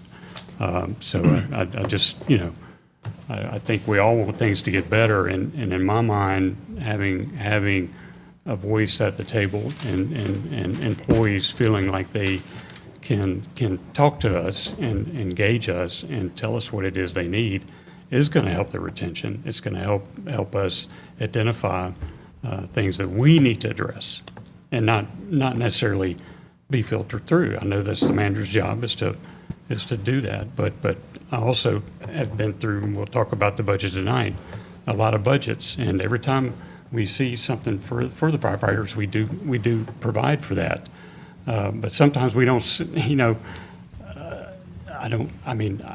there's been one work session that Chief Scarborough has been present at, and I just feel like in the past budgets I've seen, we'd have Chief Lumpkin come down and tell us we need this for our police officers, or we need that for our police officers. So I'd like to see more of that, and if by providing the firefighters the opportunity to do what is enabled to them in the state constitution, then I think that's something we ought to seriously consider. Thank you. Well, I missed the question on that, but Mayor, if I could respond. There was to probably no question, Manager. It was a statement that I was sorry. making. So, well, yeah. I just want to say that there were multiple retreats on ARPA where I did present things that we could spend those dollars on, and I made sure when the decision was made not to spend any on infrastructure, I left it on there and put $0 so everybody could understand these are the priorities and choices that you're making. With regard to SPLOST, that was in front of everybody. You're right, the general fund, or the way that the budget process works, there are millions of dollars that departments need more than what's available. And the way the process works is I meet with all of those departments and I offer a set of priorities and I hand it to the mayor and commission and then to the mayor, and then it comes to y'all. And I think in virtually all of the budget cycles that we've been in, there's been a CDO from the commissioners to change things. And certainly, Commissioner, we can change the process to give you more information if you need that. A couple last ones. Yeah. And I'll get around to everybody, but make it very quick. So, Evita. I think when the gentleman spoke from, I believe, Atlanta, and it sounded like that the resources that the IAFF listed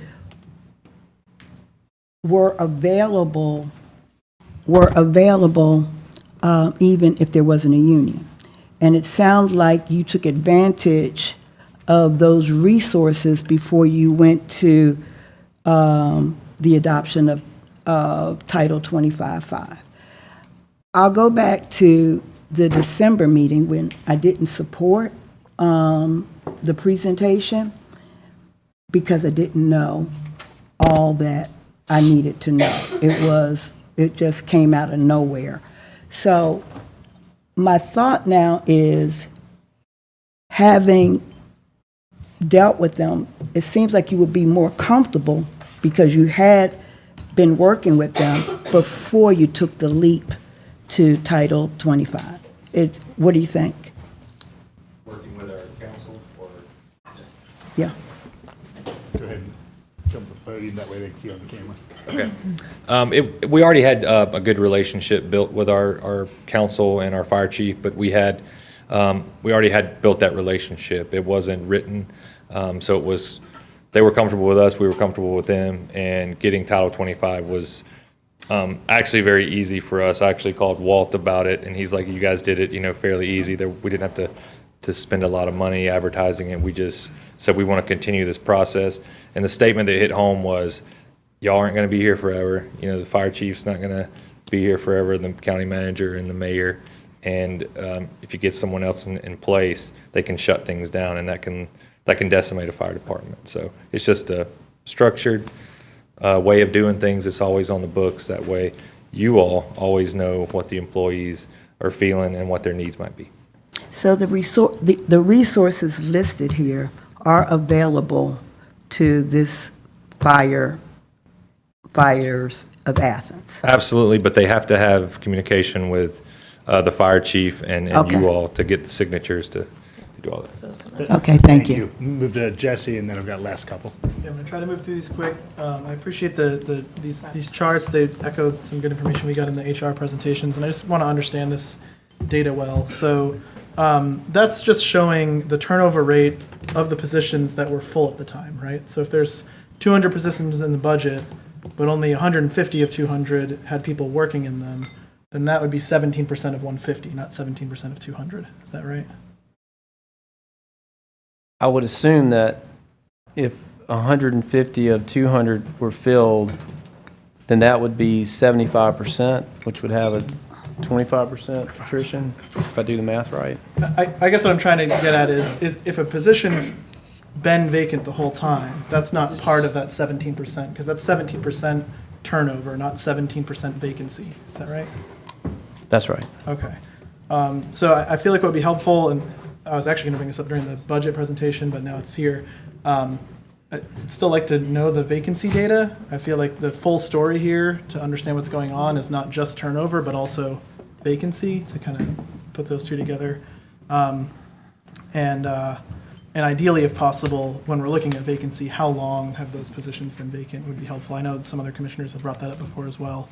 And then the other thing I would ask is, only if it's easy, otherwise I can do it on my own because I can go through the budget and I can match up these numbers if I also have the vacancy rate to know. But just having like the hard number can be helpful. The percent tells one story, but the percent of a 16 staff animal services, 2 people leave, huge jump. 2 people leave in the fire department, barely a jump at all, right? So, and then setting aside thoughts for later, because I know we're pressed for time, I just want to ask you, Mr. Mayor, will this be on our agenda setting meeting so we have an opportunity to discuss what we've absorbed tonight in public before we're expected to vote in June? Yes. Okay, excellent. Because I think for the edification of the public, we just received all this information when we sat at our desks, so it's like a lot to try to take in, and hopefully we can have a more robust discussion, deliberation in a week. Thank you. Dexter. And again, and that's why we want to have these discussions, so we can get the information out quickly. 2 questions.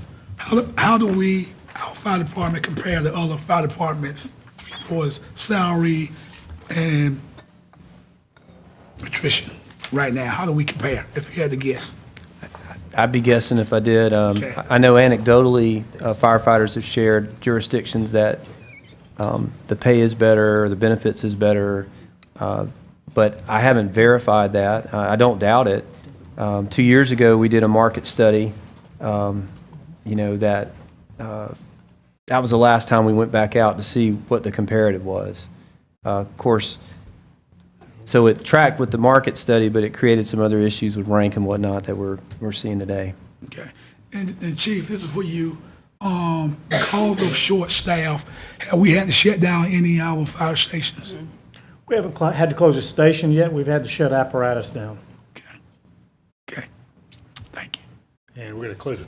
Go ahead, Tiffany, and we'll close with Patrick. I want to piggyback off of Commissioner Fisher. Had we had a big event, say like a Twilight, with that apparatus being not in use, how would that have affected this community? Well, sometimes with large events, it depends on the event. We try to staff up off-duty personnel with a reserve apparatus, so we keep our engine and the stations there, and we're having some challenges with that right now. Of the 90 people who have exited over the few years, do y'all do exit polling? Was it because of pay? Was it because of just better retire? 23 retired, but were the other? Is there any data on that? Well, we would love to do exit interviews, but I know HR staffing, very much like this, they've had to, with a ton of priorities, which I didn't mention, exit interviews has not been something that's been done on a regular basis. And, But it would be helpful. Just as we close, Commissioner Wright, who couldn't be with us, said that she'd be interested in the set of questions that Mike referenced being part of the upcoming survey as well. Just wanted to make that note. All right, everybody, thank you. We're going to move on to talk about the mental health recovery facility project concept. I think Keith Sanders from the SPLOST office is here to talk about that. And you got a little bit of preview on Thursday, so I think you have the contours of this in your mind. I just want to let the mayor and commissioners know that I don't just walk in whenever I want. I have to come. I'm covering the Board of Elections meeting right now because we're short-staffed, and so it's work session too, but that's why I was late. You're supposed to be excused from work sessions. Huh? Well, I generally, the one thing I want to be here for tonight was not this first item, actually. It was, I thought y'all be much further along. I feel like I need to be here for the Classic Center Special Tax District. Which y'all asked me. I was off yesterday. Yeah, I'm going to be off Thursday.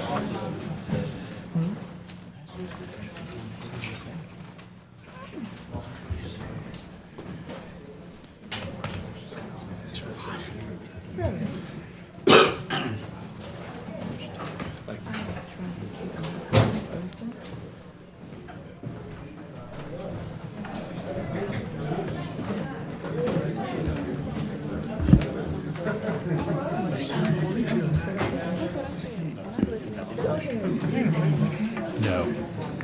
Too open for me. But, do you have some of those questions for me? Last week. Oh, Rita sent the question. Rita sent them. I'm going to look into Peter Street and transportation. She liked her There's a last week sign for the East. next week's when they have dermatologists. Yeah, I sent Shanice a text. I told her about those 2 days. Yeah. I think we're ready to go. Oh, okay. Thanks. Sorry, we're waiting on folks to get back. Good evening. Appreciate the opportunity to present to you tonight. We're going to talk through the proposed project concept for the mental health facility, SPLOST Project 28 in the 2020 program.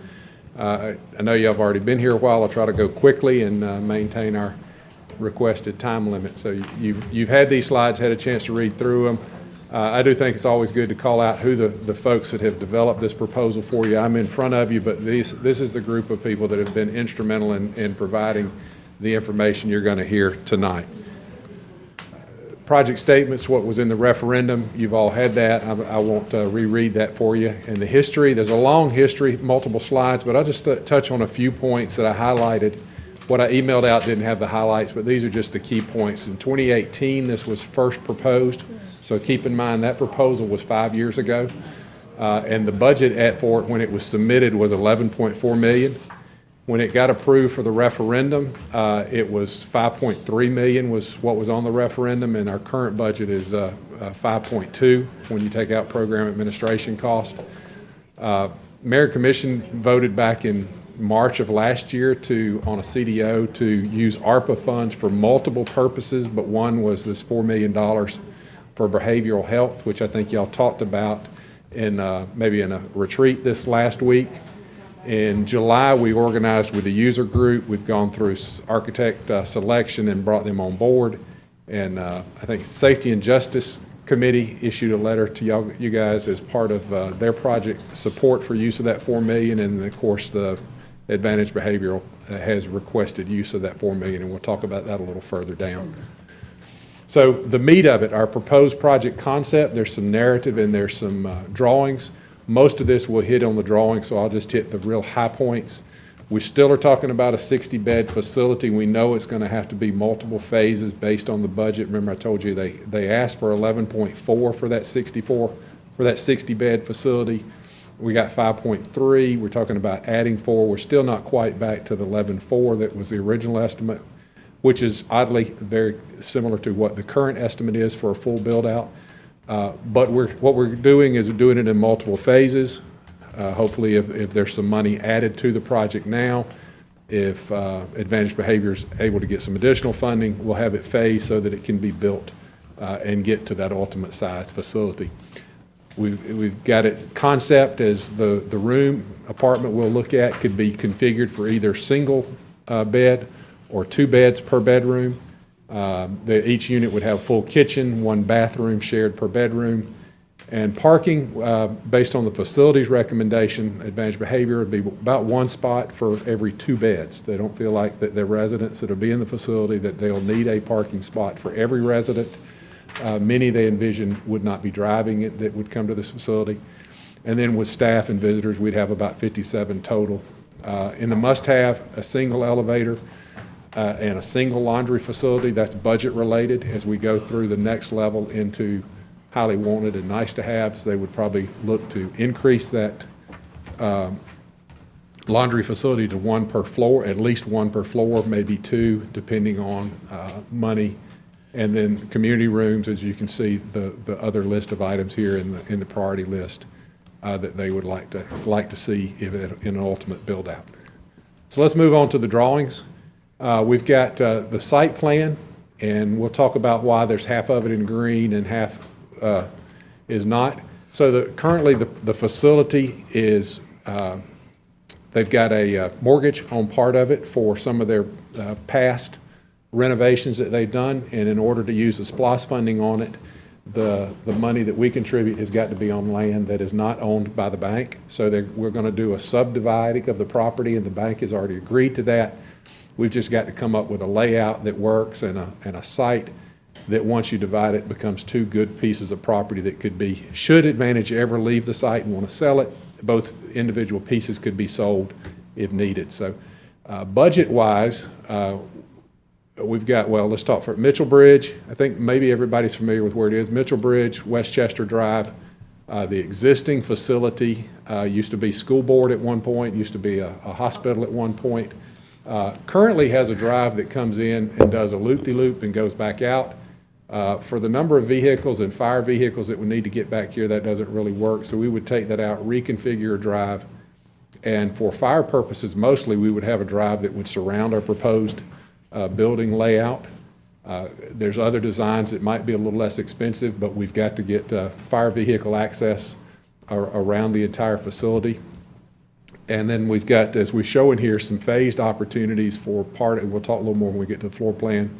A future build-out could be phased and additional parking to get to that full build-out. There is an existing walking track we'd try to leave. We've got to put stormwater facility somewhere, and then we'd try to do stormwater and bioswales and landscaping around the building so that we combine those and try to get a better bang for the dollar. This would be a sort of interior courtyard between the residential units, and then the main entry would be up here. We'd actually have 2 ground floors. You would enter on the 2nd floor ground level, and then you'd have some apartments ground level here, and then you'd have some 2nd floor apartments, and then underneath this would also be another level of ground level apartments. So we'll look at that as we go through the site a little further. Just in a large view, maybe you can read the text a little better. We do have a large hill all the way across the back of the site, so we've shifted the building as far away from that hill to save in grading cost as best we can for the concept level. This is concept. This could get as we come back for the next level schematic, could look a little different, but this is what we think works best based on everything we know today. We're going to do soil borings, still some survey work. We've got some additional survey. We've got our flood lines shown. There is a creek that fronts the property with our flood zone, and our buffer areas are shown. So we do, like I said, 57 parking places would go around the building. We'd have to reconfigure this part I was showing you earlier. We got the loop for the fire vehicles. We'd reconfigure that to a straight drive, and then we would reconfigure the parking that's at the front door. All right, so our floor plans. Let's go. So this would be entry level. I think I got them in. This is the ground. This is the lower level. So that we'll say next second level is entry level. This would be ground level. You would have the courtyard out in front. All of these green boxes, we'll look at a layout for those down the line here. Those are the individual apartments. They're all equally sized, about 872 square feet. The yellow areas are common areas. This, again, facing a courtyard, this might be a residential common meeting room, stair, elevator, and then some other smaller meeting rooms for the services and things that they're delivering at the facility. Additional stairs that would have to have for that second level above it. And this is that corner we were talking currently, and we get to the budget slide, we can talk about as shown as a potential phasing. Even with the $4 million, if it's added, we might need to increase this, the size of this, and only in the first phase, this apartment might not get done, and a couple above it. We'll bring back a more detailed phasing plan and schematic when we have a better handle on cost, where the layout is a little more firmed up, and where we can draw those lines where we can't. You know, for example, we've got to leave stair and elevator in the layout. It might be that it turns out in costing and schematic that it's better to build all the units but not finish as many, or shell out some other, you know. Some exterior walls, but not the interior. Not the interior spaces. So we'll look at all that and bring you a much more detailed phasing plan at the schematic level. Second floor, again, entry level is the parking lots up here. You'd enter, you'd have ground level apartments here, and then these would be second floor apartments because we'd have a grade drop on both sides. And they would overlook the courtyard, and then some would overlook parking, but we'd try to have some nice landscaping to look out. There are a total of 24 units in this layout, and we're talking full build because I'm not really separating those out. And it would be about a 34,000 square foot facility. So those individual apartments we talked about, 2 bedrooms, these would be the same size, depending on whether it's, the facility calls it service level 1 or 2. They may have 1 or 2 bedrooms per bed, 1 or 2 beds per bedroom.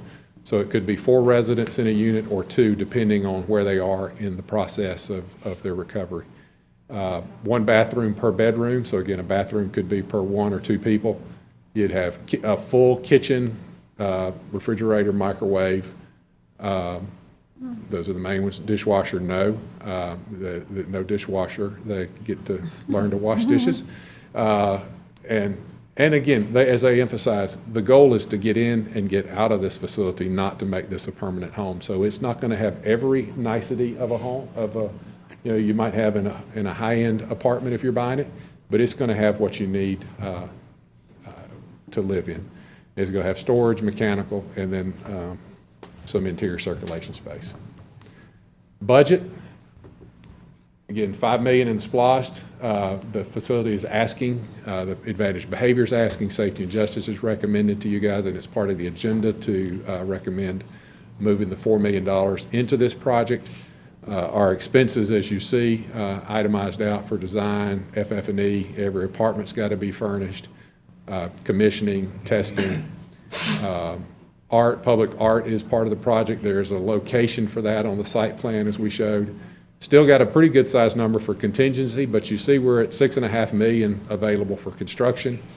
Right now the engineer's estimate is $11.2 million, or 8.9 for the partial build and the layout we showed you. Now that obviously that 8.9 is larger than this 6.5. So that's why I say in schematic, we'll bring you a true phasing that gets the estimate and whatever the budget is at that time aligned. Because we understand that Advantage Behavior is still requesting from the state some additional ARPA funds, so there may be more money added to the project at some level. So. Next steps, in the June vote session, we're bringing you an agenda asking you to approve the proposed project concept, ARPA funding for the project. Design services change order we'll put off till schematic design. It depends, so we'll have a better idea of what the additional funding. What you've already approved for a design change order was based on, for a design contract was based on this $5 million budget. We got pricing during the proposal stage from the architects, assuming or in case budgets increase. So we know what those costs are, but we don't know what the budget will be to where to make that cost land, because the amount of design they do for the construction is based on how much money is available. So we originally had that in here for this session, but we'll bring that back at schematic design. And with that, I'll turn it over for questions. Questions? We talked about this a little bit last Thursday. Sounds good. All right, everybody ready to see this on the Jesse's got a agenda? question. Go ahead, Jesse. One quick question about the concept design. Has there been discussion about, the recreational walking path having a connection? I know it would have to have some kind of footbridge or something over the stream, but a connection straight out to the sidewalk there on Mitchell Bridge Road? No, in fact, the opposite is to not have connectivity to Mitchell Bridge, so that access to this part of the facility is more controlled. Okay. So you would have to come through the main entry road. Okay, thanks. And on the, I guess, the bathrooms, also, they're gonna be a common bathroom area, I guess. I'm looking at the 2 bedrooms on the bottom there, I see 2 bathrooms, so. It would be 1 bathroom per bedroom. Okay. So if this was a service level 1, there would be 2 residents per bedroom, so those 2 residents would be sharing 1 bathroom. Okay, yeah, that's what I thought. And it doesn't necessarily mean from the concept that the bedroom's going to be across the hall from the bathroom, but based on where we are today, that's where we think it's going to lay out. Okay. This is sort of a relational, we call it the bubble diagram. It's just sort of relationally where they end up. Okay.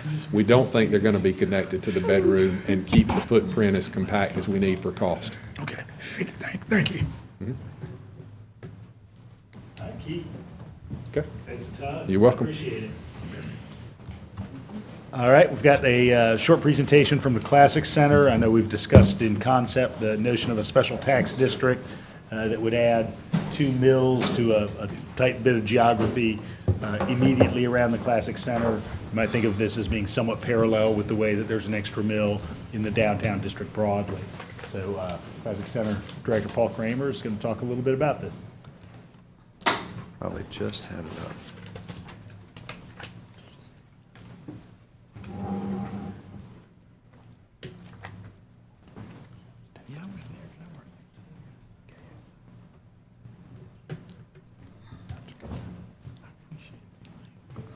There we go. Thank you. Thank you all. I know it's been a night already, so I will try to keep this concise, but really do appreciate the opportunity to come before you and kind of clarify a little bit more about the special district we're proposing. I think you're all very familiar with the history of the building and the financing and the funding, but I'm always told to put this in, so I did. And it's there for your review. But the main purpose tonight is give you a little bit of an update on the developer's master plan, summarize a bit about what a special district is and the benefits that we'll have, and then outline a bond payment and financials with the special district revenue that can really wrap up the Classic Center Arena project once and for all. Just a reminder about the benefits that will come about as a direct result of the arena. I'm sure you're very familiar with that as we go forward. Something you may not be familiar with that I think is worth mentioning, we just received it. You might know that all of this land that we're talking about, where all of this development is going to take place, once upon a time was on the state's hazardous site. And we just received notification from EPA that has now been removed. And I would just tell you that was probably a 5-year endeavor, getting that off the state's hazardous site. So I think it's really important that I pause enough to tell you that. This is kind of an updated master plan of what this special district will entail and what the developer is looking to build in this area. And the developer has agreed to this special district and understands that would be a 2 mil increase on that master plan that will help us pay back bonds as we go forward. I think it's important that you realize that the special service district is something within your power. In other words, we don't have to go back to state government and ask them to authorize this. This is something that the unified government can move forward. Why they exist is simply to be able to provide a tool to pay back, to pay for local government services within that district. So for us, it's a very good fit in what we're doing. Examples of folks who have used this in the past would be the Beltline, the Truist Park, the Georgia Dome, and the infrastructure improvements around Brookhaven itself. So it is fairly well utilized, and in our case, we would be talking about just 2 mills being levied only on the master developer sites as we go forward. Why 2 mills? Because it really helps us pay back the bonds that we need paid back in a way that doesn't over tax the developer and allows for kind of a win-win opportunity. This is language that's embedded both in the letter of intent and the lease purchase agreement, both of which have been agreed to, again, in writing and signed off on by the developer. So what we know is still ahead of us. There may be a pending change order that is still to come forward. As you know, this area was not only a hazardous site, but there was a great deal of rock back there. Having said that, I'm really happy that we did what we did, because I don't know anybody else that would have done this to move this area forward and truly connect our river district with the downtown district. But it could be as high as an additional $7 million to be able to settle this all the way out. Now that we are nearing the end, we had built in contingency that we had hoped that we could put some of these things that we had value engineered out back in later on. But due to the rock and the time, we think that we just need to put these things in so we have a complete project at the end that will really move us forward. So what are those things specifically? It would be the center hung scoreboard and ribbon board, the telescopic seating that really is required to do the functionality inside the arena, the South Club, which has almost 400 seats with it, the event level concession, and then we call it a flex room, but it's truly where all the roadies will be fed each and every time a band comes in there. Whenever we do a tournament, we would need to use the visiting locker room. Currently, that is simply shelled in and gravelled in. The offices for all of the staff that would operate the arena currently is shelled in. FF&E, what we feel we would need to bring this home. We've also value engineered out temporarily some of the acoustics and sound baffling equipment in this arena. Again, feeling like we could put that back in with contingency at the end. Now we know we'd have to go ahead and add that in. And then all of the network functionality that would make the Wi-Fi throughout the facility work. We do have some phases of the development that have not gone into other bonds, so those could be deducted out. And then if we amortize that over 20 years, assuming tax exempt rates, we know that there'd be a need for $770,000 more. How we would solve that is the net pro forma from the arena itself would have $670,000. We know that we would get naming rights for the South Club, as well as be able to charge a bit of a premium for those seats. And then the annual lease from the Hickory and East Broad Street, which is that last piece of property at the end of the south end of the parking deck, which has now gotten smaller and smaller over time, but it's about 0.8 acres. And we know that if we could get that, we could lease that back to the developer. Would drive about $200,000 a year.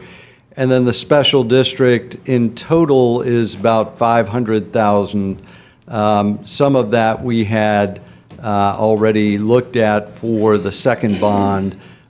This would be the remainder of that going towards this bond to wrap everything up. And then the annual lease from the developer funding that had yet been counted in some of the other bond mechanisms gives us a remaining funding there. And then after you deduct out the 770, would still allow the arena to net out nearly $1 million, which would give you good coverage on all of those bonds going forward and allow us to wrap this up in a way that we can finish out the project appropriately.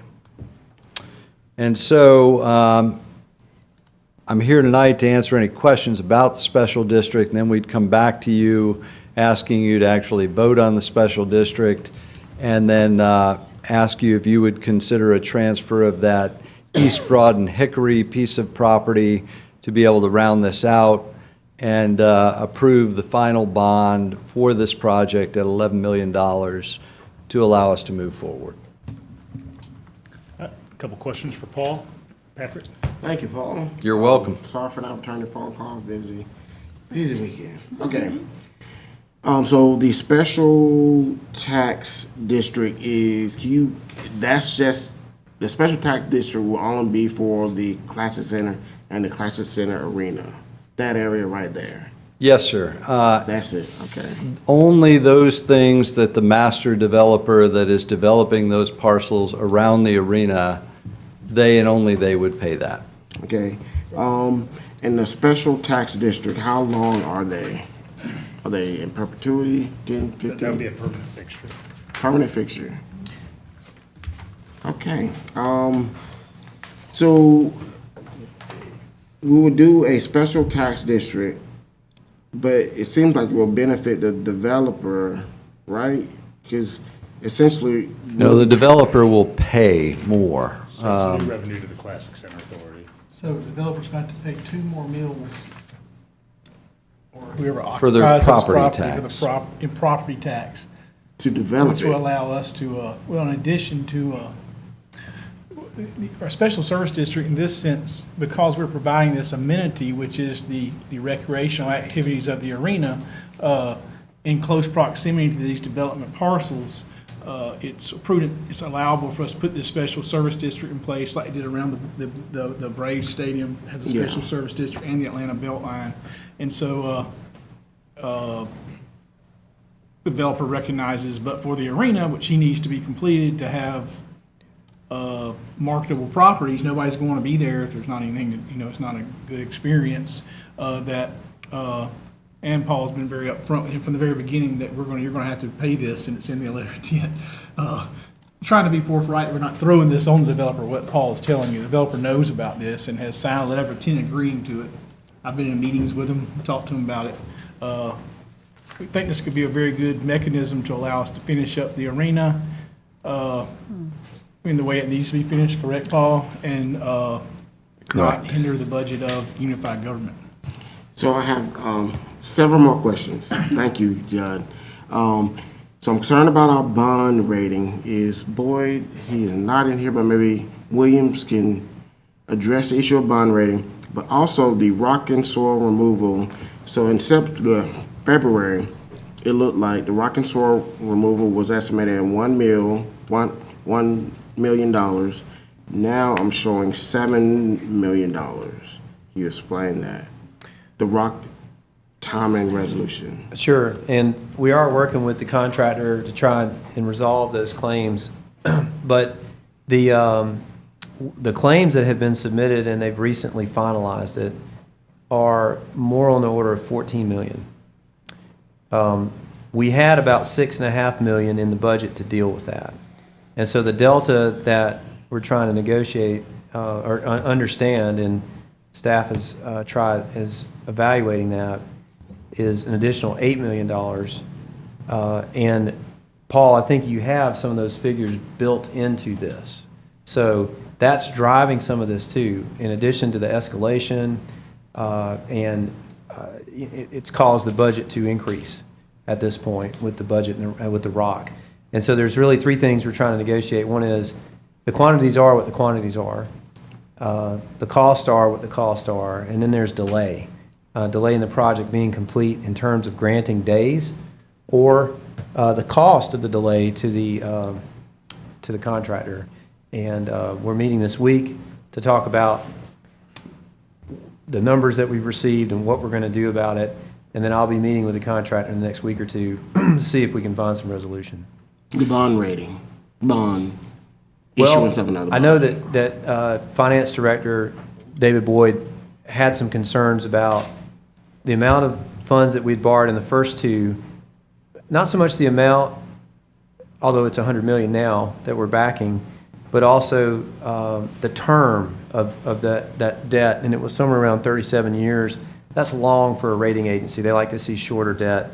Paul's proposing 20 years here. The other thing that rating agencies noted was the relatively speculative nature of the payback sources, and I would suspect they would say the same thing with this. But we have to find a way to close the gap on this project one way or another. But I appreciate your question, Commissioner, and certainly once David's had a chance to digest this, we'll give you some feedback on that. Thank you. Paul, I don't know if you want to talk a little bit about something of the chicken and egg nature of special services district around properties that have yet to be developed, right? So we can't charge new ad valorem taxes on an empty lot. That's right. So, I think Judd was doing a good job of explaining why the developer would be willing to take on this other expense.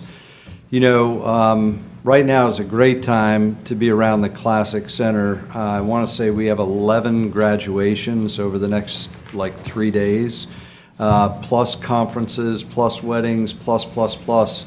And I think you can ask anybody in or around the area, gosh, are you getting business from this public venue? And the answer would be yes. And so I think the developer clearly is willing to go forward with this. I do think, Commissioner, it also answers a part of what David Boyd might tell you. A special district is not very speculative in nature. Once you go forward with this, it is going to be paid not once or twice, but in perpetuity. And Kelly, I'm not sure if I'm answering the question that you've asked, but certainly it is something that can be depended upon as we go forward. I think the same is true, what I learned when we were looking at the university potentially not reopening Stegman, and gosh, were we going to get basketball and all those other things. The value of that South Club really jumped off the page at me. Similar club down in Savannah attracted like $380,000 plus the lift on the club. And when you look at that, it pays for itself in less than 2 years. So things like that, and then food and beverage being one of the biggest revenue streams coming in. I think this is an extremely safe bet, top to bottom, across the board. Oh, yeah, thank you. Good, Melissa. Okay, so this scheme sets it up, so in 20 years, this bond would be paid off to get us these items to finish off the project. What happens after that 20 years is up? Where does the money continue to be generated from those properties? And it's only on the buildings, right? Because the land itself is leased. Is that correct? It would be on the land. They would pay that property tax on the all the leased property that we are leasing back to them. Oh, so they pay a property tax on the lease? Okay, They do. I didn't know Yes. that. Sort But of to answer parallel your- with the Washington Street deck, if you want to think about it. Okay. To answer your question, and I think it's a great question, the revenue does continue to come in, which is great because your other bonds, the first two bonds, go out for quite some time.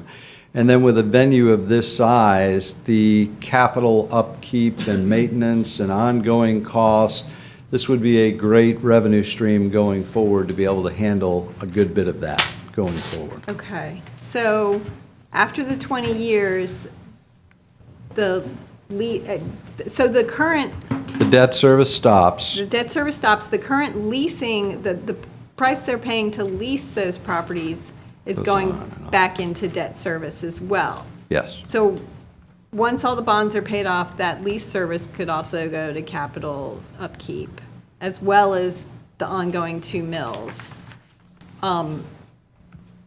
Okay, would this body have the opportunity to reconsider the district ever? Like if there were other places that funding might want to be directed? This is a little speculative, but a consideration in 20 years could be that the mayor and commission of that era may say, we either want to lighten the load of this district, or we want to keep that 2 extra mills, but we want to devote that to some specific things. Or they may want to play with the hotel motel tax allocation at that point. And they may say, well, given that this is an ongoing revenue stream supporting the Classic Center, maybe some of those hotel motel dollars go elsewhere. So those are the kind of conversations that a future body's going to have. Okay, Does that help a little bit? a little bit. I'm just wondering it- if there might be other needs in the community once this is all paid off, and if there would be the possibility. There would certainly be that possibility. Okay, Yep. Yeah. Like the mayor said, you could terminate the okay. 2 mil tax, or not you, the future commission. Government authority. I'll be here in 20 years. Oh, you might be, okay. You might probably be commissioner. A couple other questions. Let's start with I should have Jesse. said not this body. Y'all may all be here. I love y'all, but I really hope I'm not here in 20 years. So, yeah, kind of along these lines, can this can't be modified at all for 20 years, or could it also be theoretically changed between now and 20 years from now? I think we're going to be locking this in if we do the bond issuance, that this is going to be, the bond creditors are going to know that we're locking this source of revenue in to pay that bond back. Now, does that include, like, the special service district is currently these parcels? I mean, can you amend the special service district to add another parcel down the road? I think we could do that.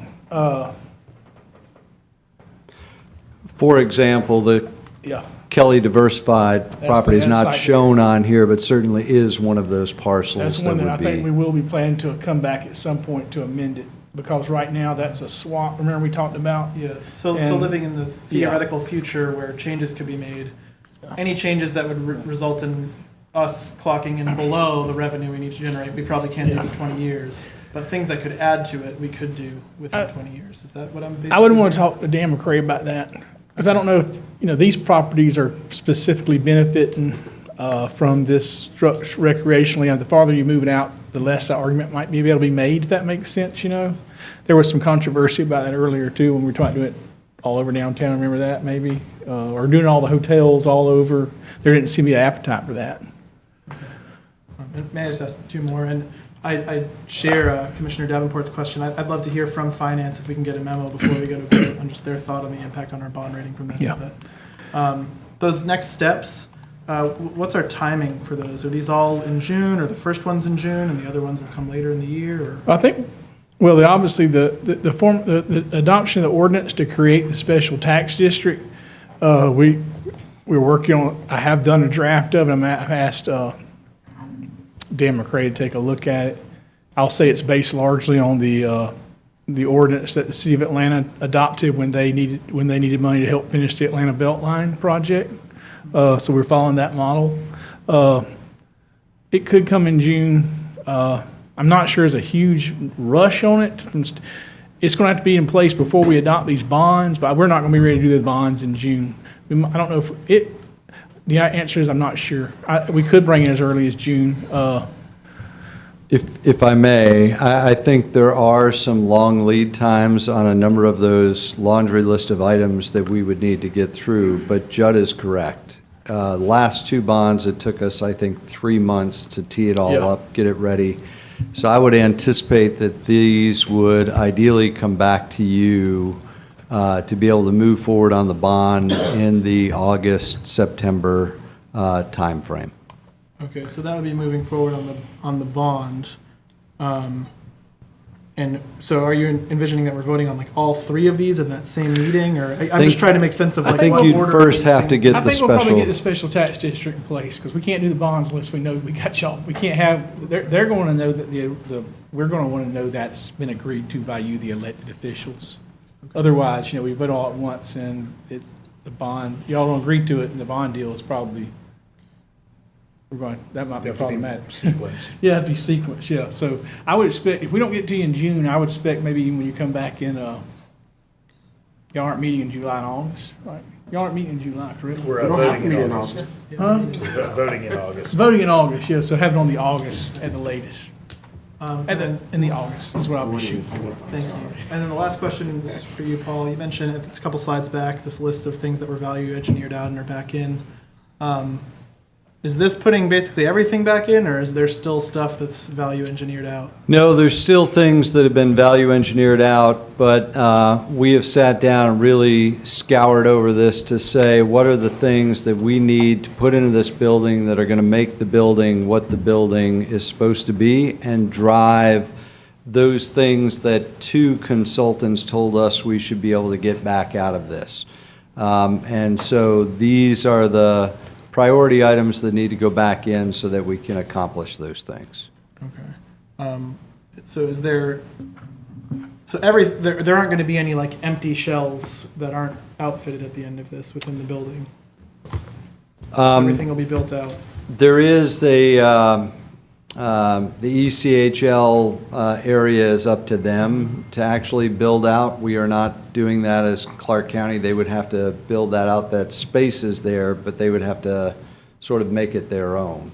Trying to think if there is anything else. No skyboxes that'll just be boxed out. No. All of those things that we need to be able to generate the revenue to pay back the bonds and do everything else, it's going to be in here. So I guess, sorry, this is just last question. I mean, is there a chance we're going to end up having another conversation a year from now? We have to have another agreement with the ECHL to build out that stuff, or whoever else could come in? No, this is I've gone back to our board, the Classic Center Authority Board, and asked them if they would endorse this as, I referred to it when I presented it to them as finish it. And this is what I believe we need to do to finish it. Okay, Are there things that we have cut back and reduced? Yes. But this will finish this project the way that it was intended to be and give you the results that you're looking for. And I'm not coming back. Good, thank you. We're getting sick of you, Paul. Paul never say never. Ovita? Thank you, Paul. For this project. I have a couple of questions. Could you go back to the next step video? I think, yeah, right there. So when we talk about mayor and commissioner approved transfer of East Broad and Hickory property, we're talking about transferring them into the special. You would transfer that .8 acre tract of land, like you did the other tracts of land that you've moved over, to me, to the Classic Center Authority, and then we would lease that back to the master developer so that we could gain revenue on an ongoing basis to again pay back the bonds. Okay. I think it's important that these bonds, I mean, it's a good question, they're all of our bonds, right? So this special district gives us a tremendous opportunity to have a steady stream of income that is not speculative in nature, that is going to be able to pay this back. Same is true with all of these parcels that the master developer is agreeing to. And it was said here earlier, but The reason they're really wanting to develop all of these parcels around us is because you invested in this arena that they know is now it will draw people in and bring them a tremendous amount of business in that area. So it's kind of a win-win. And so my next question then is,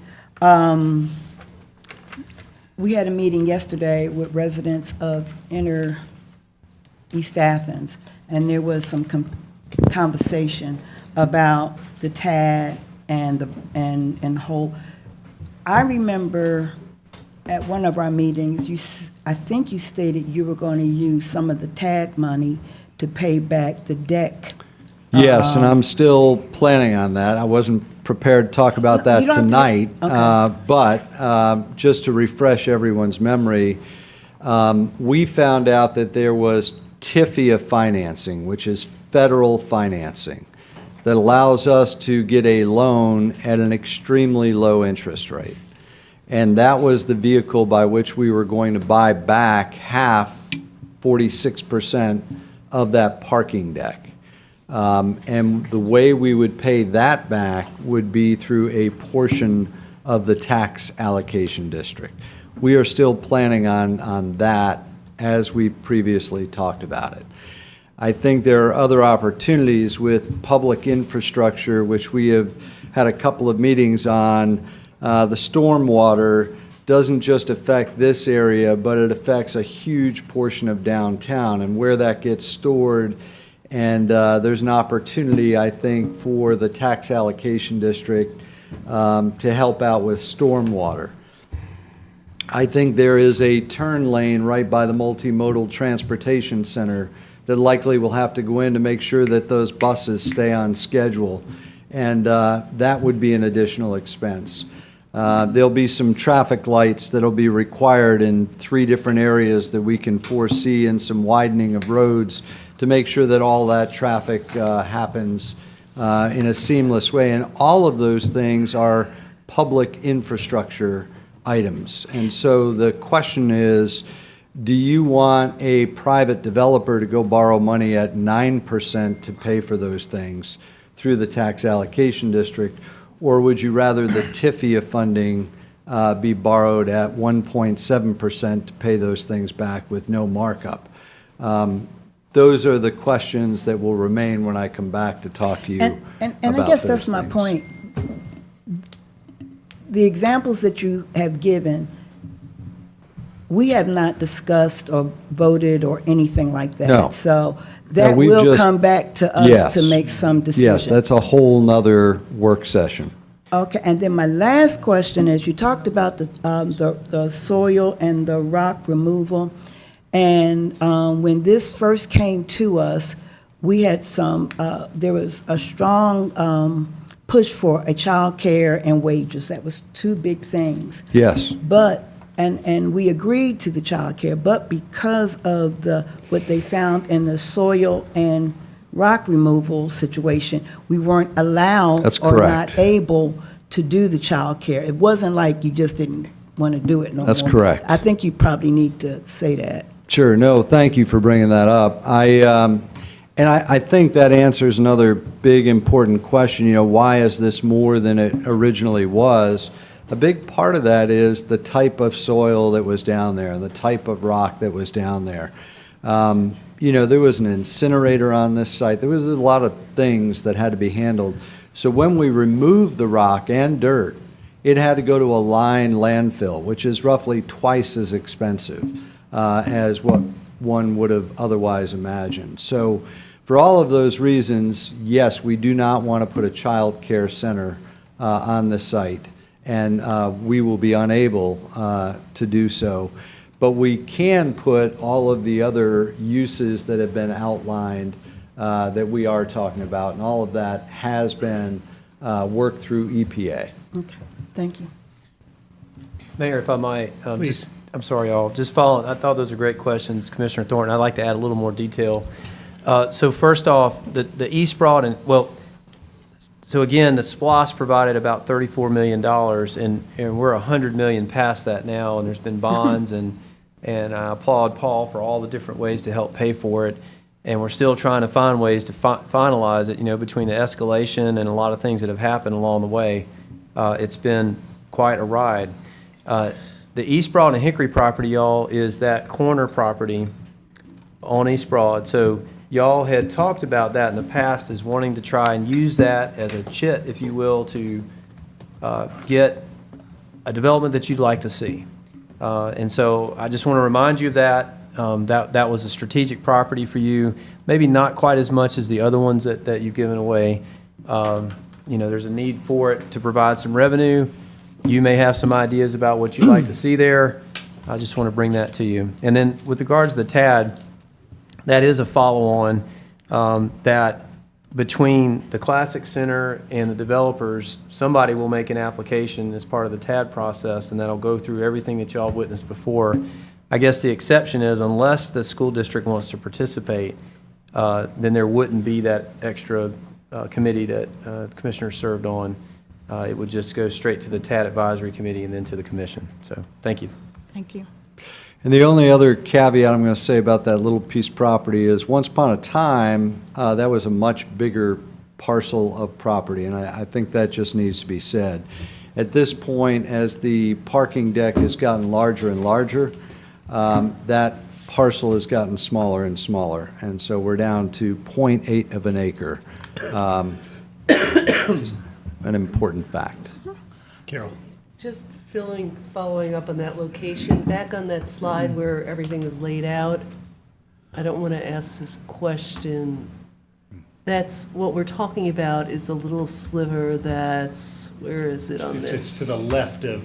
Yeah, it's south of the parking deck. It's, Okay. if you can see my cursor, it's kind of right here. It's right at the corner Isn't of. that the place that we originally were talking about, the judicial center? Yes. Okay, Yes. okay. Yes, that's Right, right. But there's not even that much left anymore because we needed more for the, or you needed more Which was for the one of the parking. reasons I think you no longer looked at it as the Okay. judicial center, because it had gotten significantly smaller. Just wanted to clarify that. That's right. That's correct. All right. John. On the, first of all, thank you, Paul. On the bond payback slide, are those, is that annual revenue or is that? So Yes. the performing net revenue, that's annual, Annual, yes, sir. and that's off of the vents and everything. And that's after all of the other bonds have been paid back. And then, so the South Club, the naming rights is an annual thing that they pay? It is. And just as a rule of thumb or something for you to compare to, that same exact size club in the same location went for $380,000 a year in Savannah. And you might ask, who is their tenant? And it was a brand-new ECHL hockey team that had never played before, had no record. So it's very, very apples to apples, if you will. I simply lowered our amount because we're not Savannah. What's the status? I know this was designed originally for around hockey. What's the status of that right now? It will be hockey. Do we have a team coming? Yes, sir. We do.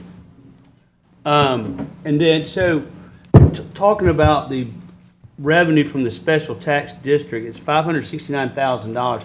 That's with the property fully developed, correct? That's correct. And so, That's with those parcels that the developer Right. has already pre-agreed to build out.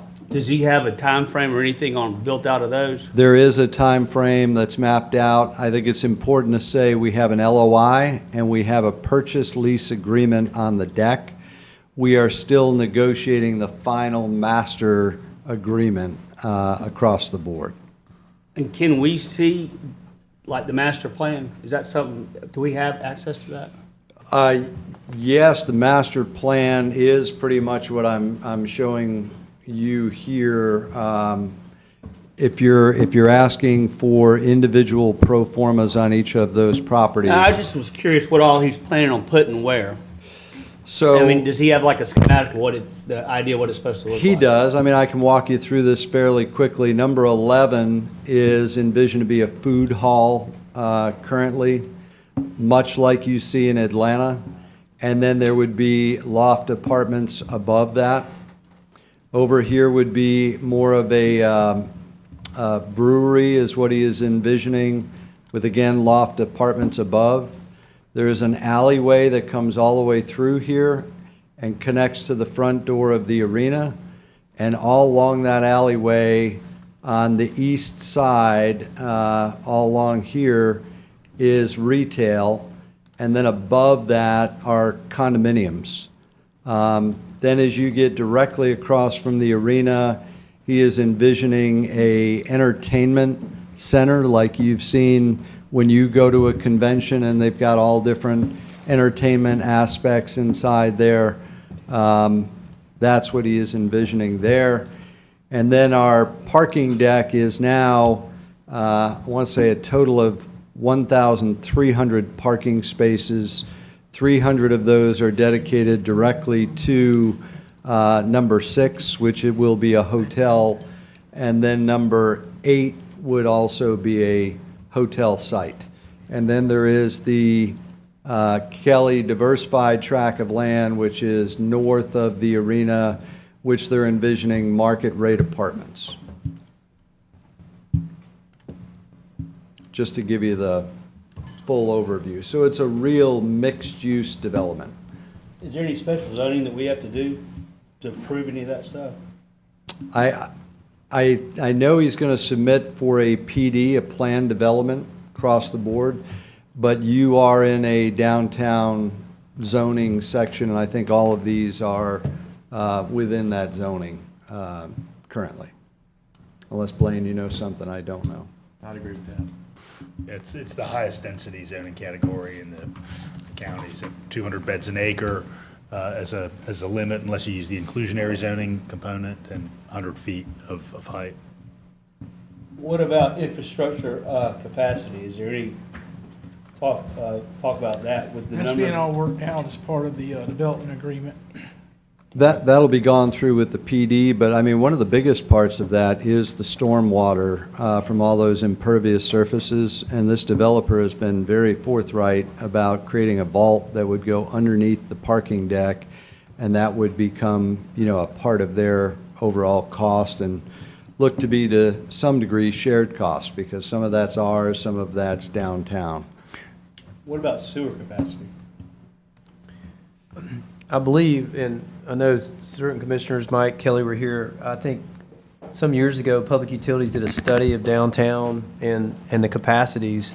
And of course, there's a bit of a ridge on downtown, but I think we're good for the foreseeable future, but I can ask that question directly of Public Utilities. That's taking into consideration the units that are coming online, that are under construction, that have already been approved, like River Mill and all that stuff. Sure, sure. And I don't want to confuse the geography, but for instance, you know, y'all have funded millions of dollars for the Tanyard Branch Interceptor, which is underway now. We're cooperating with the university to try and replace that line that's under the stadium. We're already in the cemetery, ground penetrating radar, making sure that there's no conflicts there. We're getting that work done. We've worked with the cemetery there, much like Brooklyn Creek. You know, so downstream, there's a lot of money being poured into our interceptors to make sure that there is capacity for the future growth. And then in the core plant on College Station Road, there's plenty of capacity. So at the plants, there's At the capacity. plant. Okay. Oh, yeah, oh, yes. The That's plants what I'm are, concerned we're about, great on yeah. plants. It's Yeah. just the pipe getting it there. Patrick and then Melissa. So I'm just gonna make a comment. Thank you for the presentation. So I am a little concerned about the bond because we got a T-SPLOST project coming up. We got some capital projects coming up. So I'd love to get hear feedback from my finance director, David Boyd, because these are gonna be 20, 30-year projects. What just in this area alone gonna be a 20, 30-year project, and I just want to make sure that our future projects are, you know, with T-SPLOST. Then I think SPLOST comes back up in 8 more years, that, you know, future commissioners, you know, that they have, that our bond rating don't add more interest to what we finance. So, just want to make that statement. Melissa. So, you mentioned all those infrastructure needs that will come on down the line, the lights, the sewer capacity. Turn lanes, widening The turn areas. lanes, Water. stormwater, and you mentioned TAD revenues possibly covering those. Would that go to the TAD advisory committee before it comes to us? Yes. Okay. And also, do we have a bedroom count for all these new I new don't residents? as of yet. Remember, these are phased in Yeah. over 3 different phases, and they are actively having engineers, architects pour over this right now to make sure they understand what can be fit in. 2 things I'd love to say very briefly, and I know I need to go, but Commissioner Davenport, I think you raised a really good point. When you talk about special local option sales tax and that 1 penny extra sales tax, I want you to really look at all of this development and what's happening in there and the draw that this will bring, and then ask yourself how many more tax dollars will come into our county because of that. I think what you're going to see is that what you're doing here is not costing, but actually generating income, much in the same way the Classic Center has with the past public investment that's been made. And I just think that needs to be stated. You know, when we started this journey, there were 3 things that you said. Paul, sustainability is important to us. Living wage is important to us. And there was a 3rd one that was really important, the housing, student housing, and being able to bring in a developer that could bring forward additional downtown living that could help the people that want to work downtown. I think you really need to look at this whole site as something that is transformative of your downtown in all of those ways.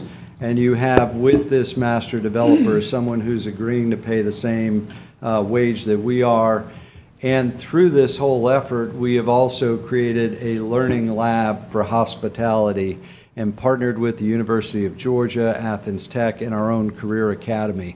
So there is a tremendous benefit from what we're doing collectively with all of these things. I just ask you to keep in the back of your mind. Paul, are you going to be at the East Athens TAD public input session at Hurd Park tomorrow night? Smith Wilson, in fact, sent me an invitation. I just need to look at my schedule and Okay. see If if I can make it work. if somebody from the Classic I'll Center have could be somebody there, I think that would be essential. Yep. I think it'll be good. Sounds good. Thank you. All right, thank you, Paul, appreciate it very much. Everybody, let's take about a 7-minute break, and then we'll take our first just high-level overview of the budget before we head over tonight.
turn it over to Manager and Mayor Pro Tem in a little bit, but just wanted to thank everybody for taking the budget book. I haven't seen any on fire in the streets, so that's at least an auspicious start to the budget season. I just want to give you a couple of guiding principles that I went into the budget creation with.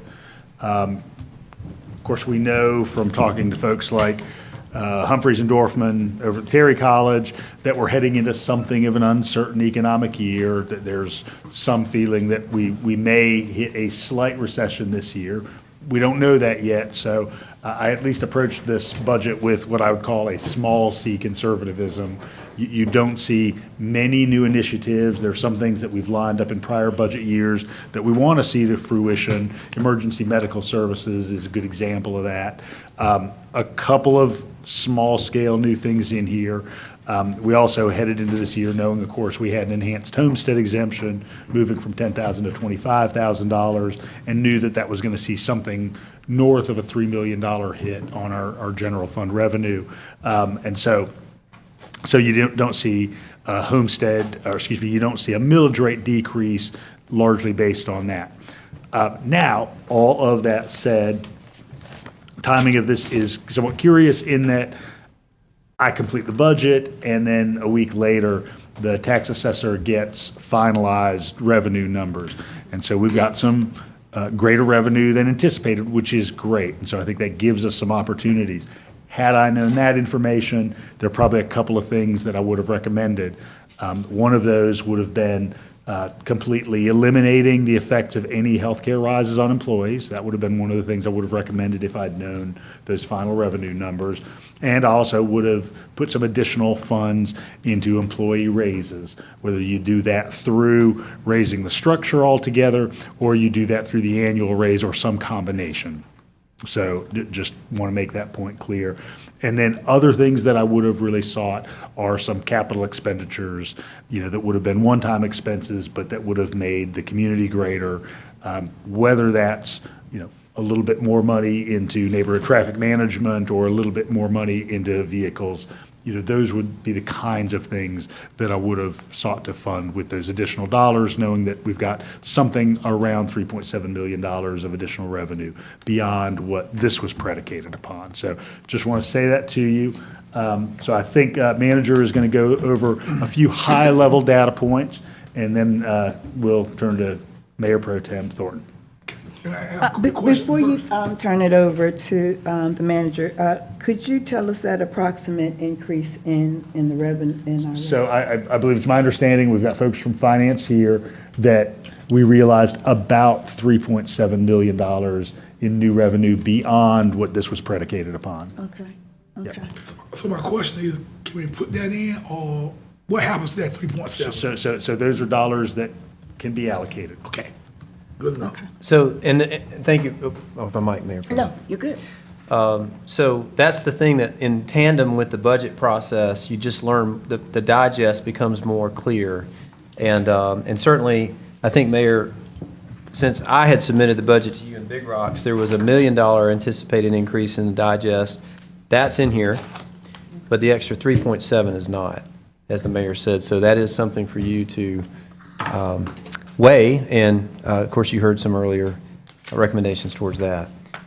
So if I might, Mayor Pro Tem, I'll just hit the highlights here. This, of course, is the mayor's proposed budget. It includes a general fund budget of $185 million for FY24, which is $18.4 million more than the FY23 budget. The millage rate is 13.1 mills, the same as FY23, as the mayor alluded to. This budget includes the use of $10.8 million of fund balance for capital, and of that, 2.6 goes for one-time operating items and 8.2 million for capital.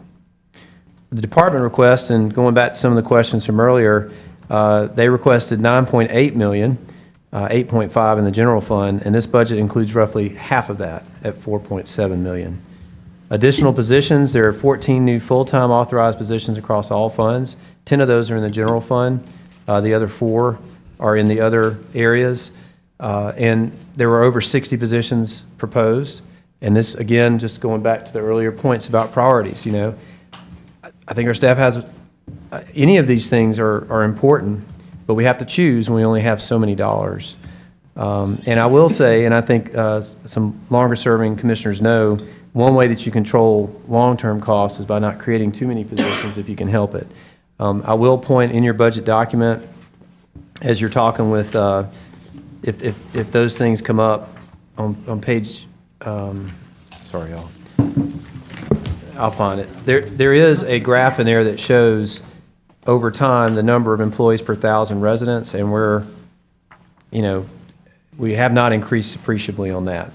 The pay adjustment the budget includes $1.7 million for the FY24 portion of the public safety pay plan. That's a 3% step table increase.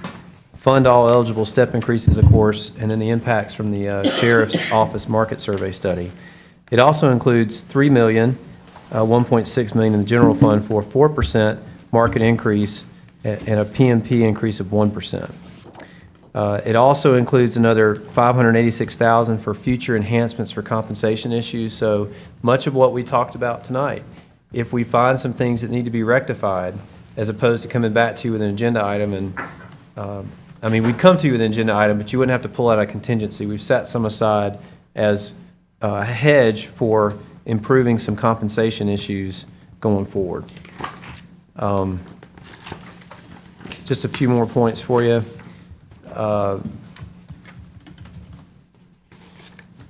We talk a lot about general funds, but here's a few things for on the enterprise fund side. So in the transit fund, this also includes a general fund contribution of $500,000, and that is because based on a lot of discussions we had about the federal government delaying giving us the funds that were going to help us run the new routes for UGA, we had to use all of our reserves to get through the year, and you can't reimburse that with federal funds. So we spent down our fund balance until we got our money, and now we need to put some money back in there.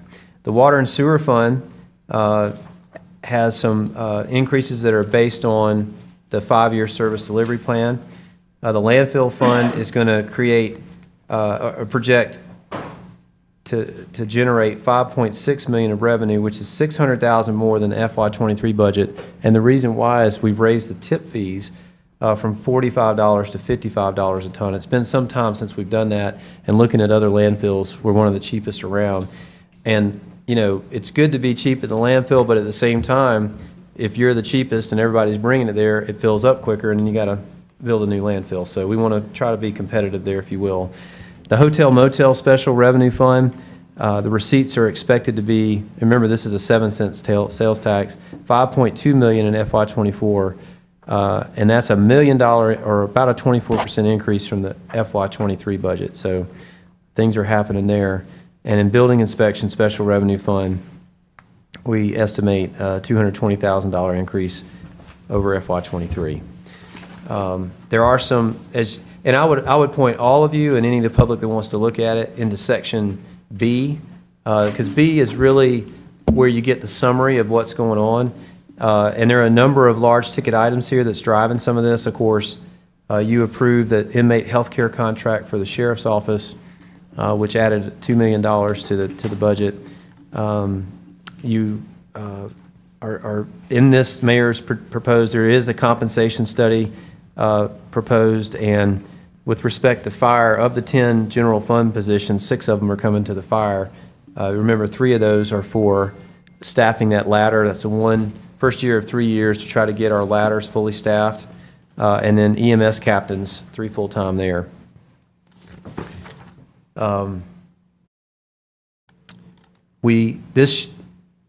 Moving charm revenues and expenses from landfill fund to general fund, this will be a move of revenues of $100,000, expenses of $360,000, and this is the final step to those several years that we were transitioning recycling education operations to the general fund, which accrues to all residents. And then we have a one-time contribution to both the health insurance and OPEB funds from the general fund to help stabilize reserves in each of those funds. The positions I mentioned, there were 6 in the fire department, 2 in animal services, 1 in magistrate court, and 1 in the sheriff's office.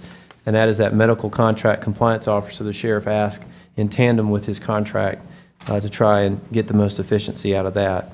And then we have a transit dispatcher, a water reclamation operator, a land development coordinator, and an HR generalist in other funds.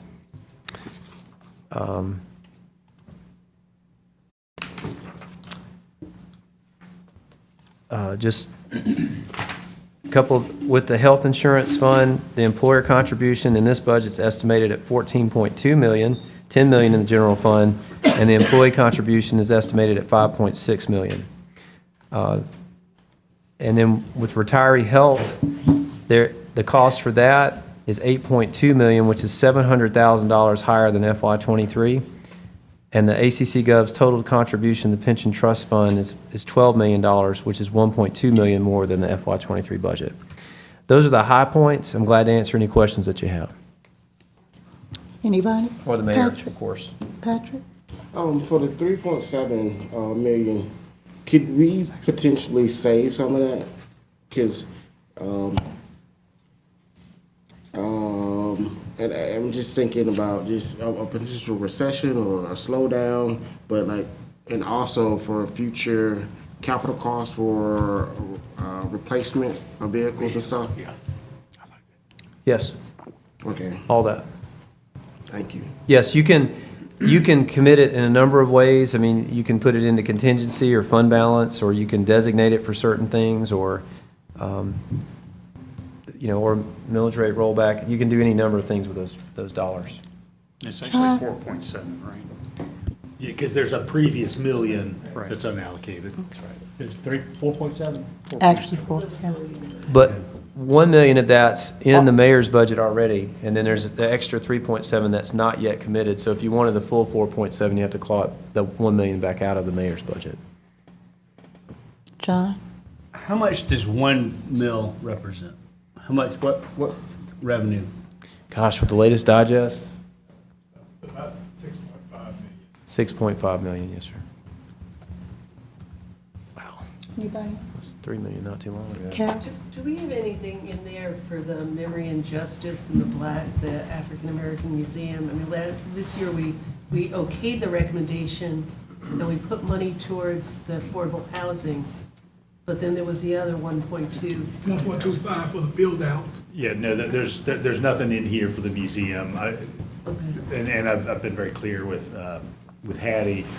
I'm really waiting for a formatted proposal for what will be encumbered in the museum, so that we have some sense of what the physical contours are that we're talking about. Have you discussed a smaller amount for some concept work with some designer?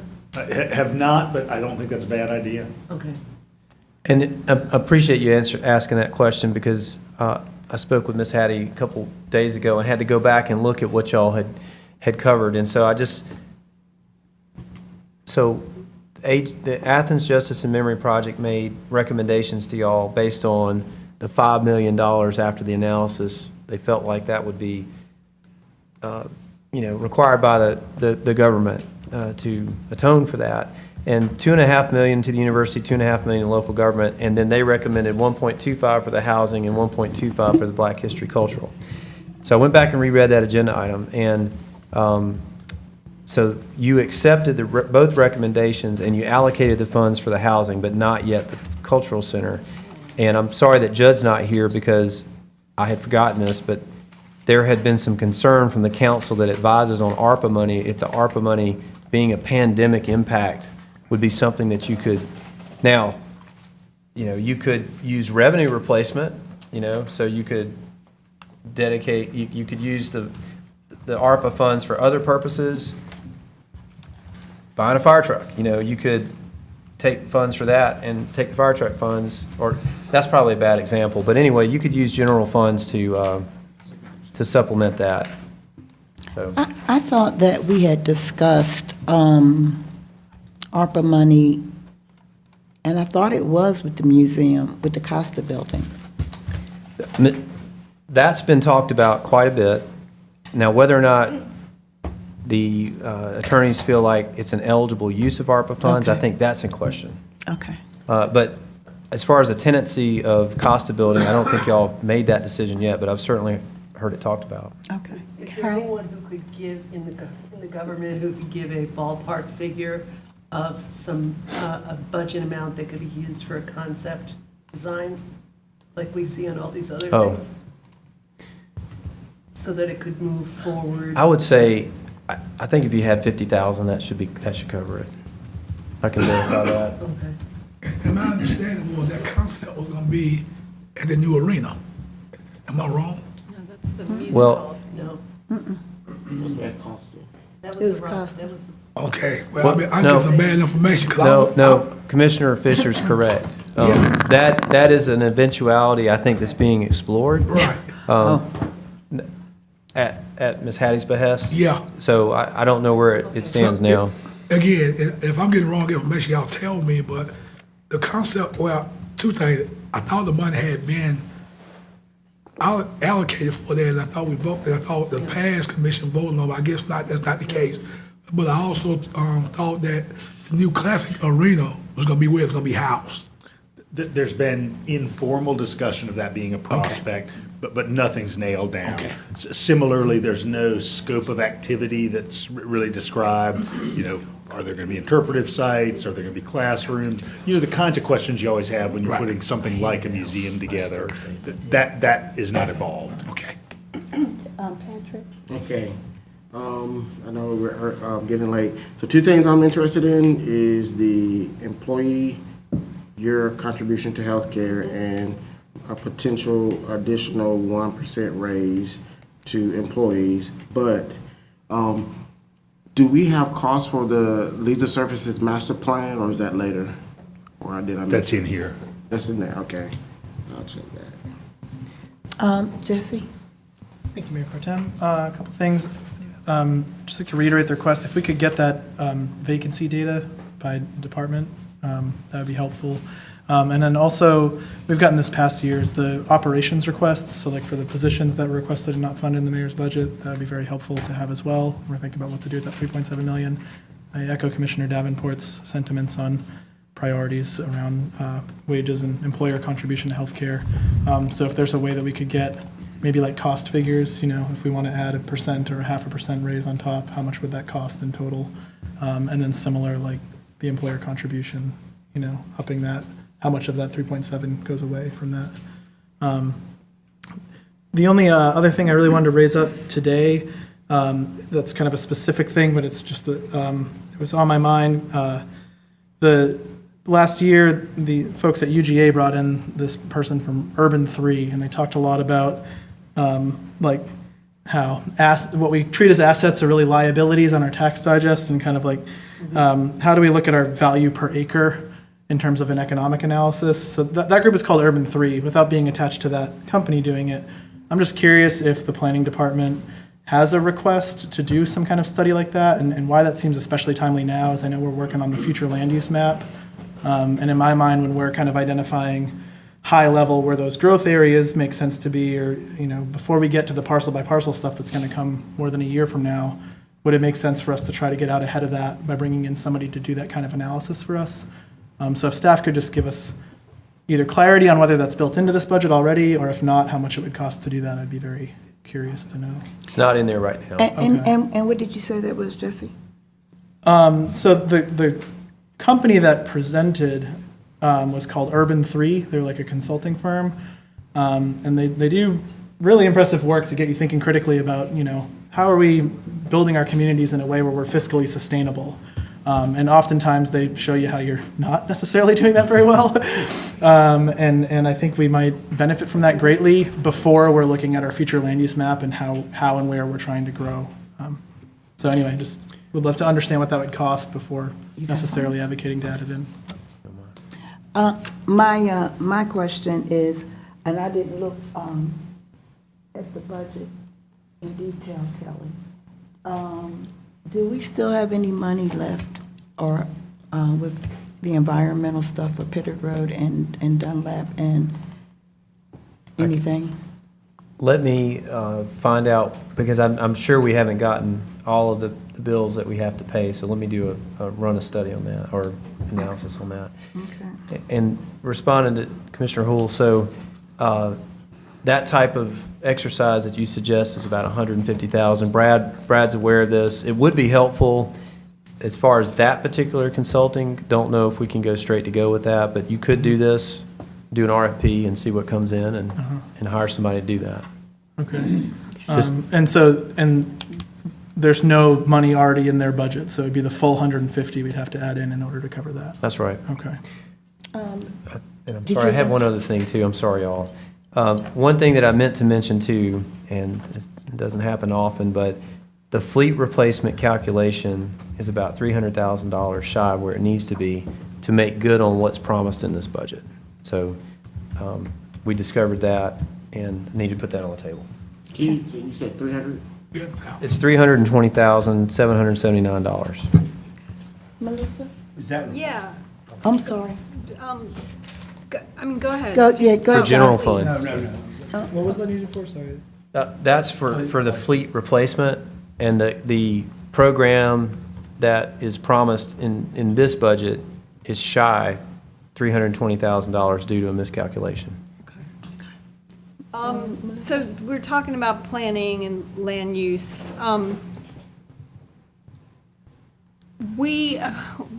As TAD money comes in, it's particularly for the East Downtown, it seems like the Classic Center already has designs on where this money needs to go, yet that TAD was designed to include the East Athens neighborhood, in the hopes that some of this massive development going on downtown will have some benefit on this community that's been overlooked. There have been multiple studies 30 years ago that have been sitting collecting dust for 30 years. Can we set aside some funds to compile those studies and engage the proper consultant to do the kind of facilitating so we can come up with a more updated kind of master plan, or at least menu item of needs in that community, that we can start to have some framework for how those TAD dollars are spent, that the TAD advisory committee can at least have some educated background on what the real needs are, rather than willy-nilly every time, instead of these things coming from the Classic Center, maybe they come more from the community and needs that have been recognized for quite a while. Well, so the TAD Advisory Committee is there to recommend, expenditures and the needs of the tax allocation district. And I think staff's leading them on a discussion. That's where you all kind of did a one-size-fits-all based on your priority across all of the districts, but all of them are a little bit different. And so we'd hope that somebody close to the ground, lives there, has a business there, would tell us what the needs are. And I think it's certainly within the realm, unlike a project TAD where developer's going to do this and there's going to be this much money generated, much like the mall. This is an area TAD, so whatever changes in the digest after the baseline, it's accruing some increment. And if they wanted to make a recommendation to y'all on how to spend some of those funds, they can do that. And is it fair to say that some of the sort of pre-engineering activities in a TAD district can use those dollars? So planning, analysis, those kinds of things. That's right. I mean, there are plans that have been sitting on a shelf, and we have this, this public input meeting coming up tomorrow night. And you talk about, businesses will let you know what they need. I don't think that's the case. I think there needs to be some serious community engagement to let people even know that this is a possibility, and inform them of what a TAD is. Nobody knows what a TAD is, and nobody knows that there might possibly be funds. I just really feel like this particular community needs to be deliberately engaged by, professional outside facilitators. Kelly, Mayor, who's on the downtown TAD? Do you know off the top of your I head? can look up the membership while we're talking. It'll take me a couple of minutes. I think I can find that. I know that the director of East Athens Development Corporation, Mr. Smith, is a member. Okay. Was your, Was you praying? Yeah. Don't pray out loud. Don't pray out loud. Mr. Fisher. Thank you. So, we got the budget. When we start talking about then the ARPA money, how do we tie that in with our budget and start, trying to release some of those funds, moving forward? And my question is, because ARPA money is different from the budget, can we go ahead and start spending that money before July 1? The answer is yes, sir. You can expend that anytime you like. And we really haven't, up to this point, other than in the very first year we had ARPA funds, the mayor and commission voted to add some funds to supplement the budget at the time. And then we've kind of, every year, we use less and less to wean off of that because we don't want to create dependencies like that going forward. So other than that, all other ARPA funding decisions have been made outside the budget cycle. Right. Now, the exception I would remind y'all about is that about opening those community centers. I mean, you could do that anytime. You could do that next week if you wanted to in a special call session. But you probably want to have that somewhere akin to the program year, just for administration.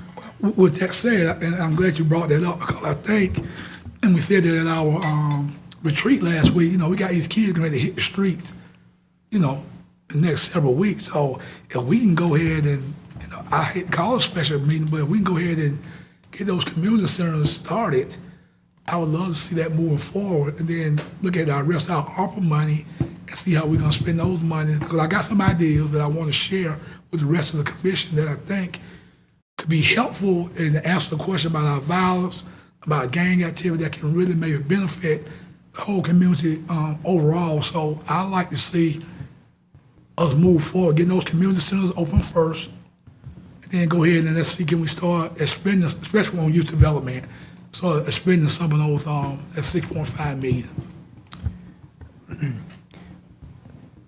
So if we were to go through a selection process, that's going to take some time and the contracting and whatnot. It may not get them open this summer. Now, y'all could pick somebody perhaps, or in an intergovernmental agreement with the Housing Authority, have them pick somebody. And, that would speed up that much of the process. Well, it sort of, it sort of makes sense. We started with the Boys and Girls Club, so I'm not so sure why we would not continue to have them to do that. That would be, it makes sense. I want to do everything legal and right, be transparent, but if they have already opened up several, I guess we can do it as a commission. Can we just go ahead and say, okay, we want to go ahead and get them to continue that since they already got agreement with the housing authorities. I think it would make sense to me. Go ahead and do that and move that forward. But again, I want to make sure that we legally are doing it right and want to move forward with it. I believe, if I'm not mistaken, I know, Sarah, you were right there when the Treasury guidance came out. I don't think you're, with ARPA funding, required to go through a selection process. You do have to do a risk assessment, though. So I don't think you would be doing anything illegal. Okay. It's just, I just want to make sure it's right and be transparent, but I just think it makes sense. If we already got an entity that's already operating, it wouldn't make sense to bring in somebody else and let them continue to go ahead and do it and open them up.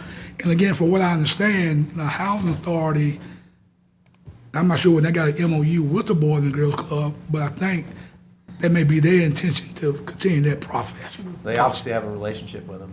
Yes, so that would be, and again, I think we're at critical mass and we just need to start moving, so. I see Carol, Jesse, and Tiffany. I wanted to ask the mayor to elaborate a little more on a couple of things in his budget.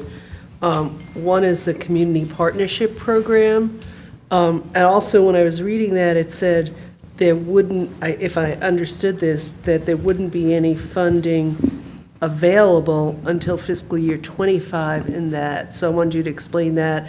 And then the other two things at this point are the unpaved roads and the railroad crossing, because those are fairly small amounts. So I'm like, are they specifically focused in certain areas that we've heard about in recent times? Sure. I'll start with the community programming.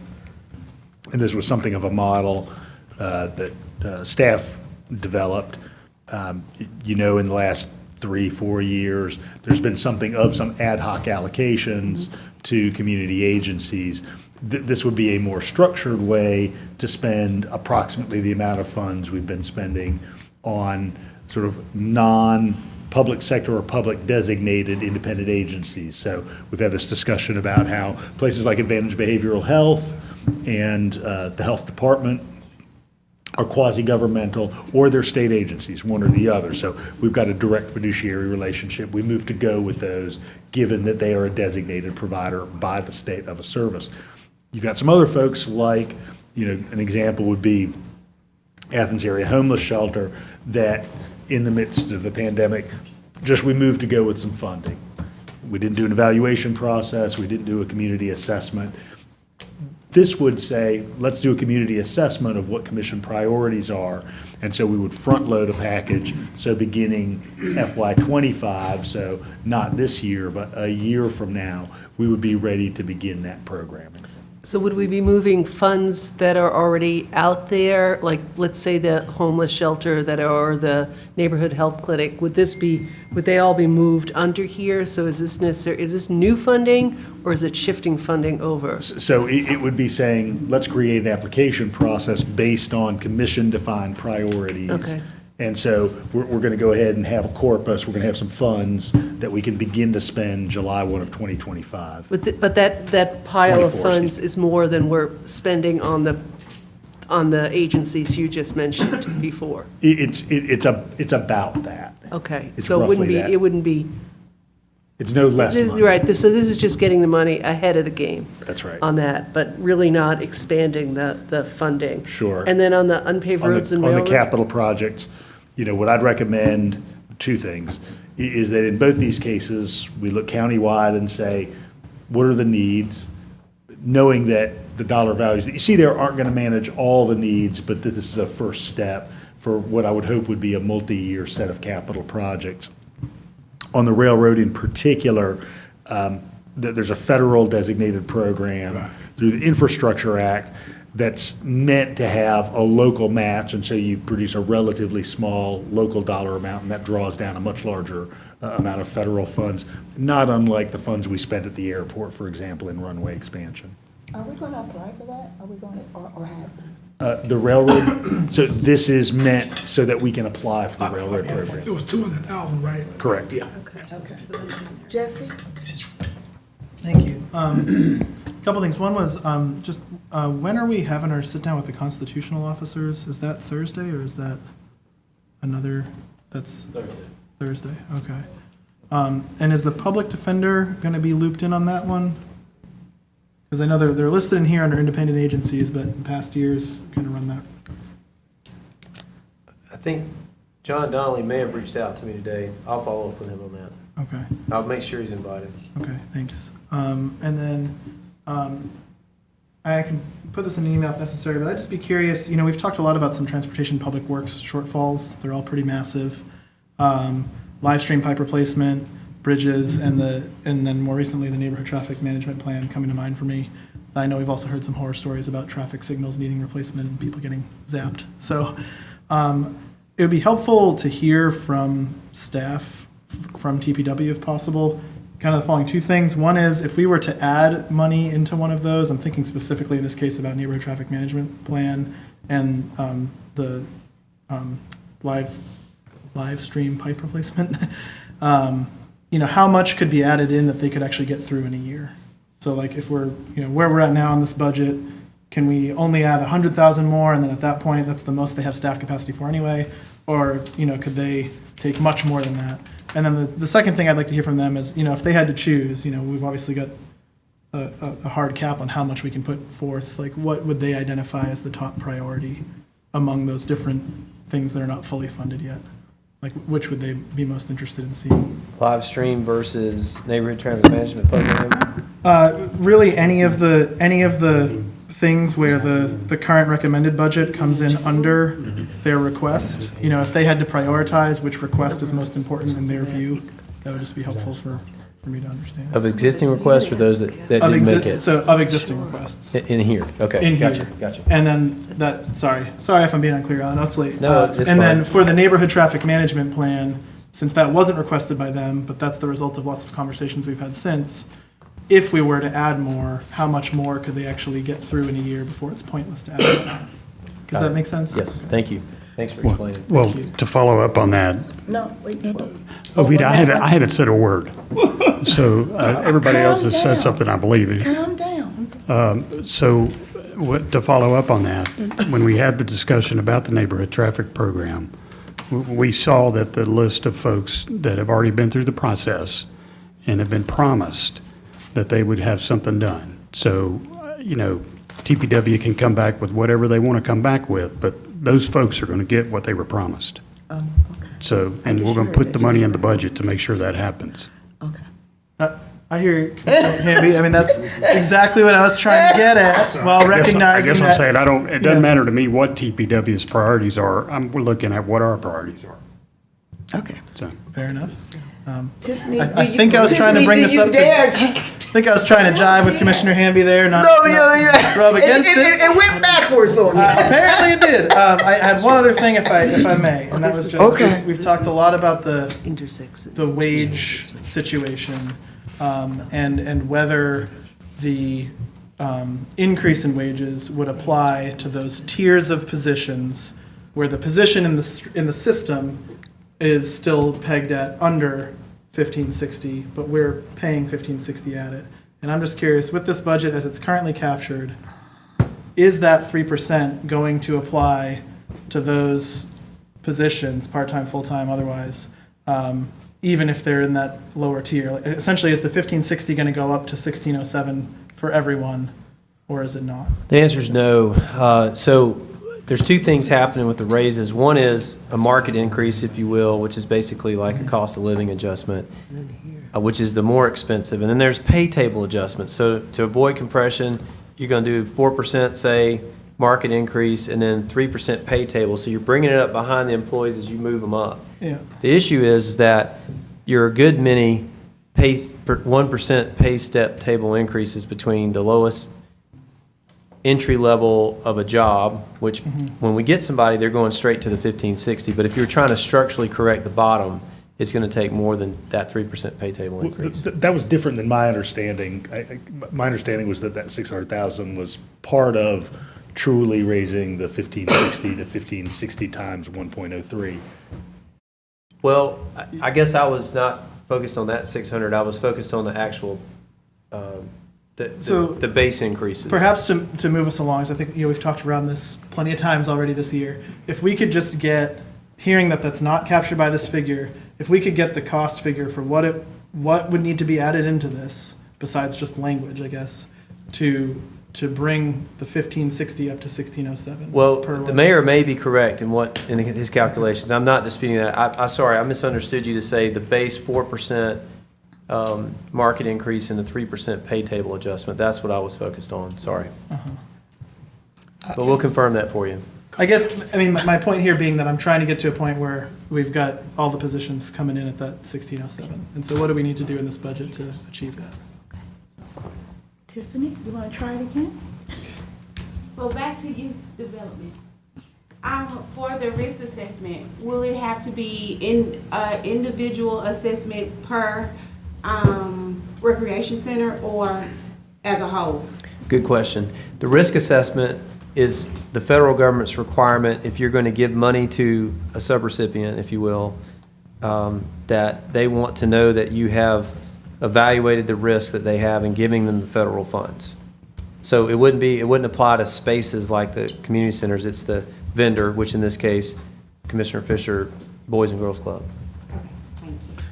And they do have an MOU already with the housing authority. So again, other question, Mayor, without independent agencies that we give money to, because I had requested money for Athens Tutorium, you didn't put it in your budget, so I'm gonna request 16.5 in that budget to make it even 20,000, and also with the council on aging, we left them out also, at least for 20,000. So I that in there. Before, let me make sure everybody did speak that hadn't spoke. Jesse? Yes, I just want to, so I know what to kind of arrive prepared to do on Thursday. Is Thursday basically going to be like all constitutional officers? Is that kind of the, like, do we have a sense of who's coming? You know, if we're trying to focus our preparation for Thursday, I think should we be 5 focusing on that? 5 officials are coming. 5 officials, potentially a 6th if the public defender. That's comes. right. Is that- Okay. Could you all let us know who those are, just so we kind of know where to dig in deep? Yeah. Sure, yeah. Yeah. On the Essence, it's solicitor, sheriff, state court, superior court, and then magistrate court is the variety. Okay.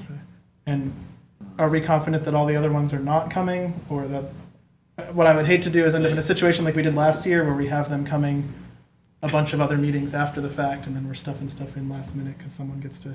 They've been invited and declined. Okay. Okay, thanks. Okay. And on that budget, do the public, when we do these budget hearings, do the public ever get a chance to speak or they don't speak? At the Taxpayer Bill of Rights hearings, they have 3 minutes at the mic at the front So end. they're gonna do it, maybe do it this Thursday also. Correct. Okay. And 2 more times. Yes, And 2 more times, I think. 2 more, so 3 times altogether.